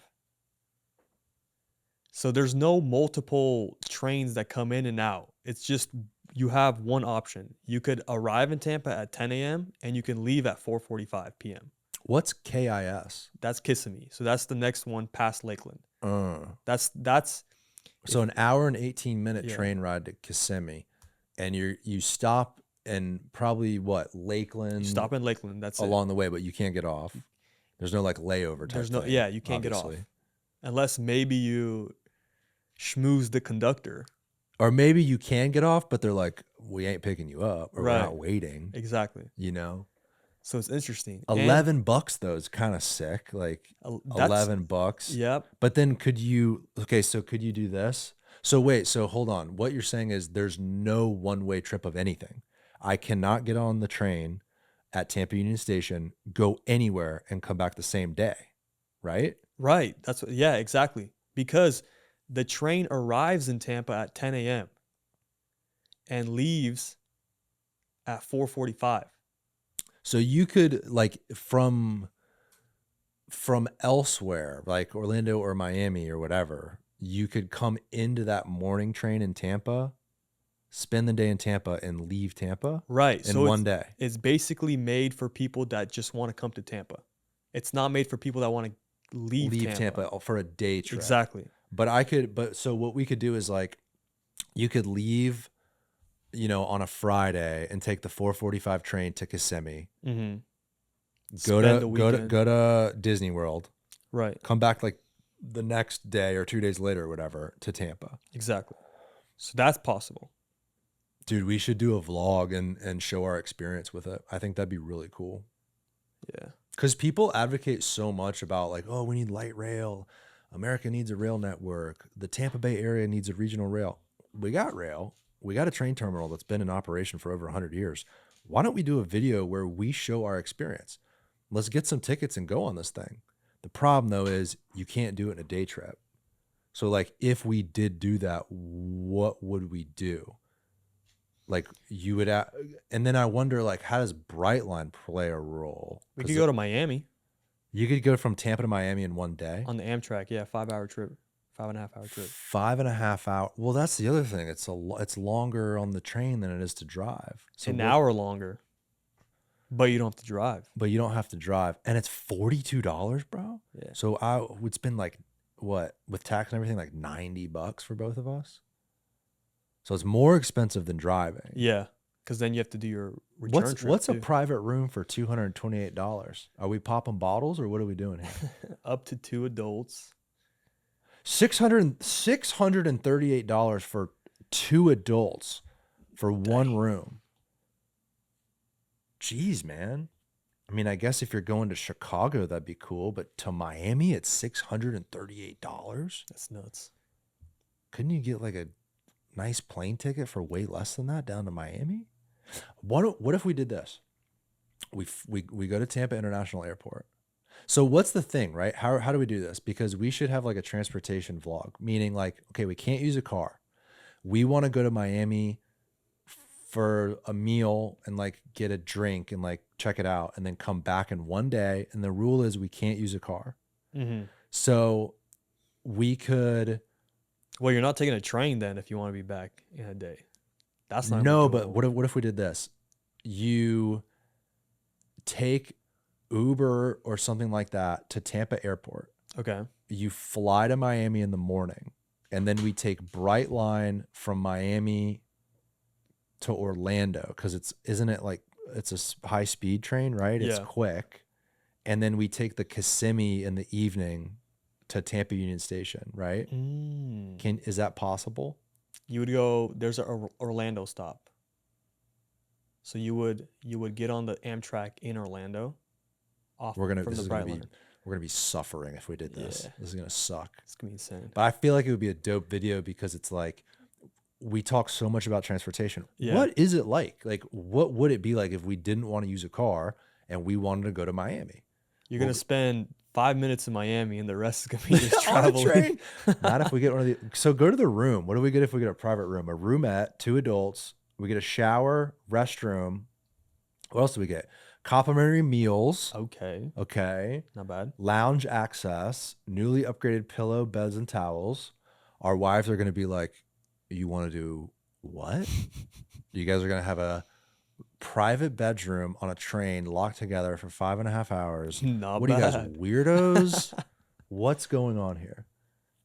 This sounds like a pain in the ass. I'm down though, because I think it would, even if it sucked, tell the true story of what do we have now. Like the video could be, what do we have now, and what are some issues that we see that could be changed quickly, and then what would be like the dream scenario, like what needs to happen. Brightline does it a lot better. Okay. So you go Orlando to Miami. So Amtrak has maybe like it has one option you could take on any certain day. You know, they have specific times you could travel. Amtrak has multiple trains that run each day. So 4:50 a.m., 5:25, 6:50, Oh, 7:50, wow. 8:50, 10:50. Holy shit. Like every single hour, there's a train that runs. And it's not faster though. It's still 3.5 hours from Orlando, Miami. Yeah. Meaning like when they make the extension in Tampa, there's kind of no difference. It's probably still like 5 hours. Probably still 5, yeah. But there's just a lot more The options. frequency is awesome. Yeah. So maybe what we would do, could we do Tampa to Orlando? Orlando Brightline to Miami. And then can we get from Miami to Tampa back in one day or no? No, because you have to leave Tampa Union Station at 5 p.m. So there would be no way. But if what's the earliest we can leave Tampa to get to Orlando? 5 p.m. What? Yeah. So so what I'm saying is impossible. We could grab a plane to Miami in the morning and then come back. That would be the only way to make it work. Wait, but even then, you wouldn't be able to because the train arrives at 10 a.m. the next day. I don't even think this is doable. If we took an early flight to Miami, like type right now, Miami to, what's the earliest you could go? What's the earliest we could be in Orlando to take the train from Orlando to Tampa? Because there's a train that gets into Tampa, right? And The Amtrak? yes. Okay, let's try it. So it would be 2 different train tickets. A Brightline from Miami to Orlando, and then an Amtrak from Orlando to Tampa. We're going to figure this damn thing out. Okay. And guess what? If it's a shit show, well, that's what the video is about. All right, let's do April 9th. Okay. We'll do April 9th, Orlando into Tampa. So so we got to be in Orlando at 10:20 in the morning. Right. Meaning we're doing breakfast in Miami. Breakfast in Miami. We're doing Cuban coffee in Miami. So then we'd have to find a plane ticket for what? Literally like 3 a.m. But that's oh, this is impossible. And it's the only option. That's literally the only option. So how could Tampa Union Station have the highest ridership of Amtrak in Florida? And how would we have such a, like, who are these people? It's kind of probably just tourists or people that work here. That could be a part of the video too. We could talk to people on the train. Like, right. Where are you guys coming from? Like, what's up? It's people coming from Orlando, coming from not Lakeland, obviously. We figured that out. Also too, is the Brightline station and the Amtrak station the same station in Orlando? No, it's not. It's 30 minutes apart. I actually looked into this. 30 minutes walk or 30-minute drive? 30-minute drive. Oh my God. Yeah. So we would have to hike because we can't use a car, right? Yep. So Orlando, let's go Amtrak. Orlando. So people talk about, one of the things I see in the comment section when we advocate for rail, I want to use my car, 15-minute cities. This takes away our freedom. How free are we? Like, we're forced to use a car. We can't even have the freedom to do this. 26 minutes to get from the Brightline Orlando Oh my God, it's so far. Amtrak. It's at the fucking airport. Oh yep. No. Brightline Orlando's at the airport. So there's literally no way you can take anything but a car to Miami and back in one day. Or a plane. And yeah, and a plane and look up on, just go to like Kayak or even Google. You could just type in Google Tampa to Miami plane, and it should come up with flights.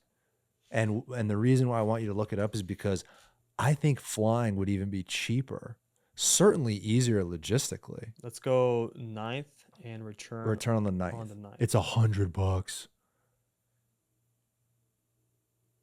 Dog. Literally. And $100 round trip nonstop Tampa to Miami. On a flight. $100 to fly there and back.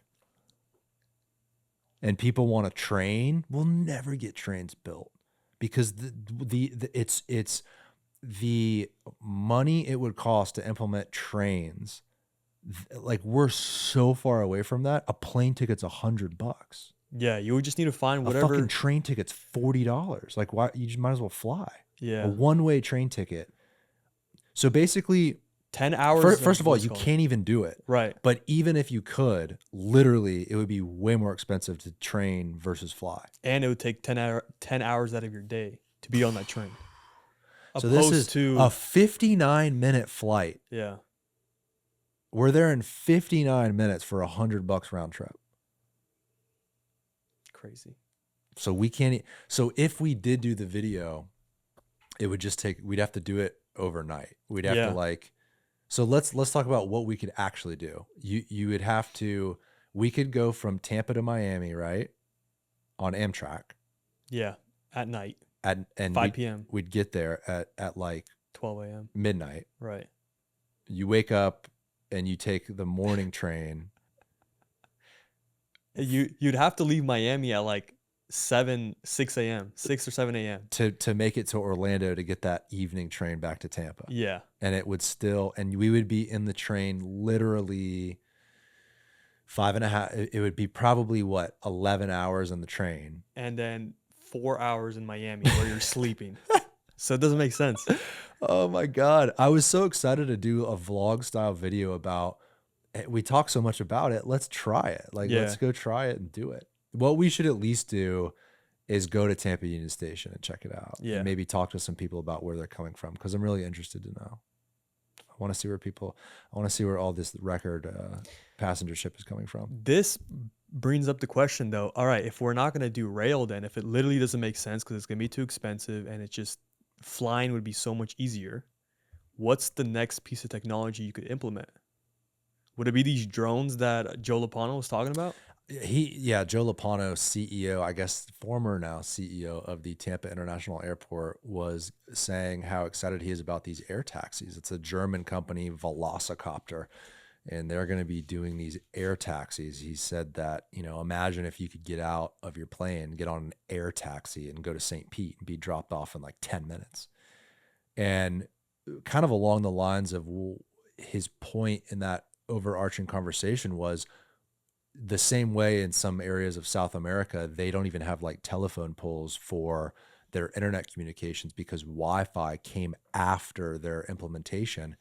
We here in America or in Florida might not need a light rail system because technology could outpace our needs for commuter rail. Maybe rail never gets done because everyone's flying around in an air taxi. We just skip to the next piece of technology. We skip over it. Yeah. I mean, the beginning of the conversation, we talked about, we're not even skipping over it. We actually had it. We got rid of it. Yeah. Airport, first successful air taxi flight test in Florida. Volocopter. What did I say? Velocicopter, like a velociraptor? The only question is, how expensive would these be? Now, I'd imagine a fortune. if it's electric and self-flying, you could probably get the price down, which it is. It's basically like a drone. I don't know. What did the social media manager, what he put up? So Amazing Maps tweeted, you can drive for 149 hours across Russia and still be in Russia. He shared it and said, you can do this in Orlando too. That's funny. I mean, yeah, man, there's a million different forms of technology that are coming that might solve for our transportation issues before we even get a chance to build a rail system here. And then As exciting as it is. self-driving cars too, that could take over. Yeah, imagine self-driving cars. You just hop in a self-driving car in Tampa. You're in Miami because it goes 100 miles an hour on a safe track. You're there in an hour and a half, 2 hours. Yeah. So that's what I see happening. I think, frankly, the chances of a real rail system happening are so low because of the pace of that technology. Yeah. If cars can be very safe and automated, where's the will or the funding available, the billions of dollars to put a rail system in if I can just hop in a car and be there quickly? Just had a crazy idea. Imagine in a few years, right? Self-driving cars get so good that you take one side of like 75 or 275, whatever these big interstates are. You take one side and make it only for self-driving cars. Yeah. And the cars are just communicating with each other, so they could go like 120 miles an hour and be Right. communicating, so it's safe. Yeah. There's no human factor where some idiot could be driving randomly. It's all AI. It's all self-driving cars, so you could go 120 miles an hour. And then the other side of the interstate would be for whoever just wants to drive themselves. I think that's exactly what will happen. Like if I was a betting man and I'm gonna guess and predict how that will play out, I guarantee in the beginning stages they will use a lane for self-driving, much like they use a lane for express lanes. Yeah. Like, hey, this is an express lane separated from traffic. You pay $2 extra. Hey, this is a carpool lane. 2 or more people can only use this. I guarantee that's how it'll work, at least at first. Yeah. And then maybe by the time we're old men, it's like every car is self-driving. That's just the technology it comes with. And every lane is a 2-lane road because everything is so fast and efficient. You don't have to have like a 10-lane highway. Right. Yeah, I think you're right. What else is on that list? Did we cover it all today? Pretty much. Yeah. That's everything. Damn, bro. This was fun. How long have we been going for? 2 hours, 14 minutes. Good Lord. Good Lord. Well, listen, everyone, if you're still listening, thank you. This was a fun show. We're kind of just shooting the shit on these when we do it together, but I think it's fun to kind of express thoughts and talk about things that I just don't have a chance to when we have guests on. So I don't know, maybe we do these like every month or whatever it is, but we thank you for listening. And if you guys want to get in touch with me, I always love talking to people. You guys can DM me. I'm always answering DMs, or if you want to shoot me an email with something more serious, my email is garrett@tbdpod.com. Garrett, 2 R's and 2 T's. Check it out. Also, shout out David. He's been our producer for 2 years now. He now lives in Tampa. He's a creative type. Hit him up too. David, what's your Instagram? Decofilms.co. DECO, Deco, decofilms.co. Hit him up as well. All right, everyone. We will see you next week. We love you. Bye, everybody.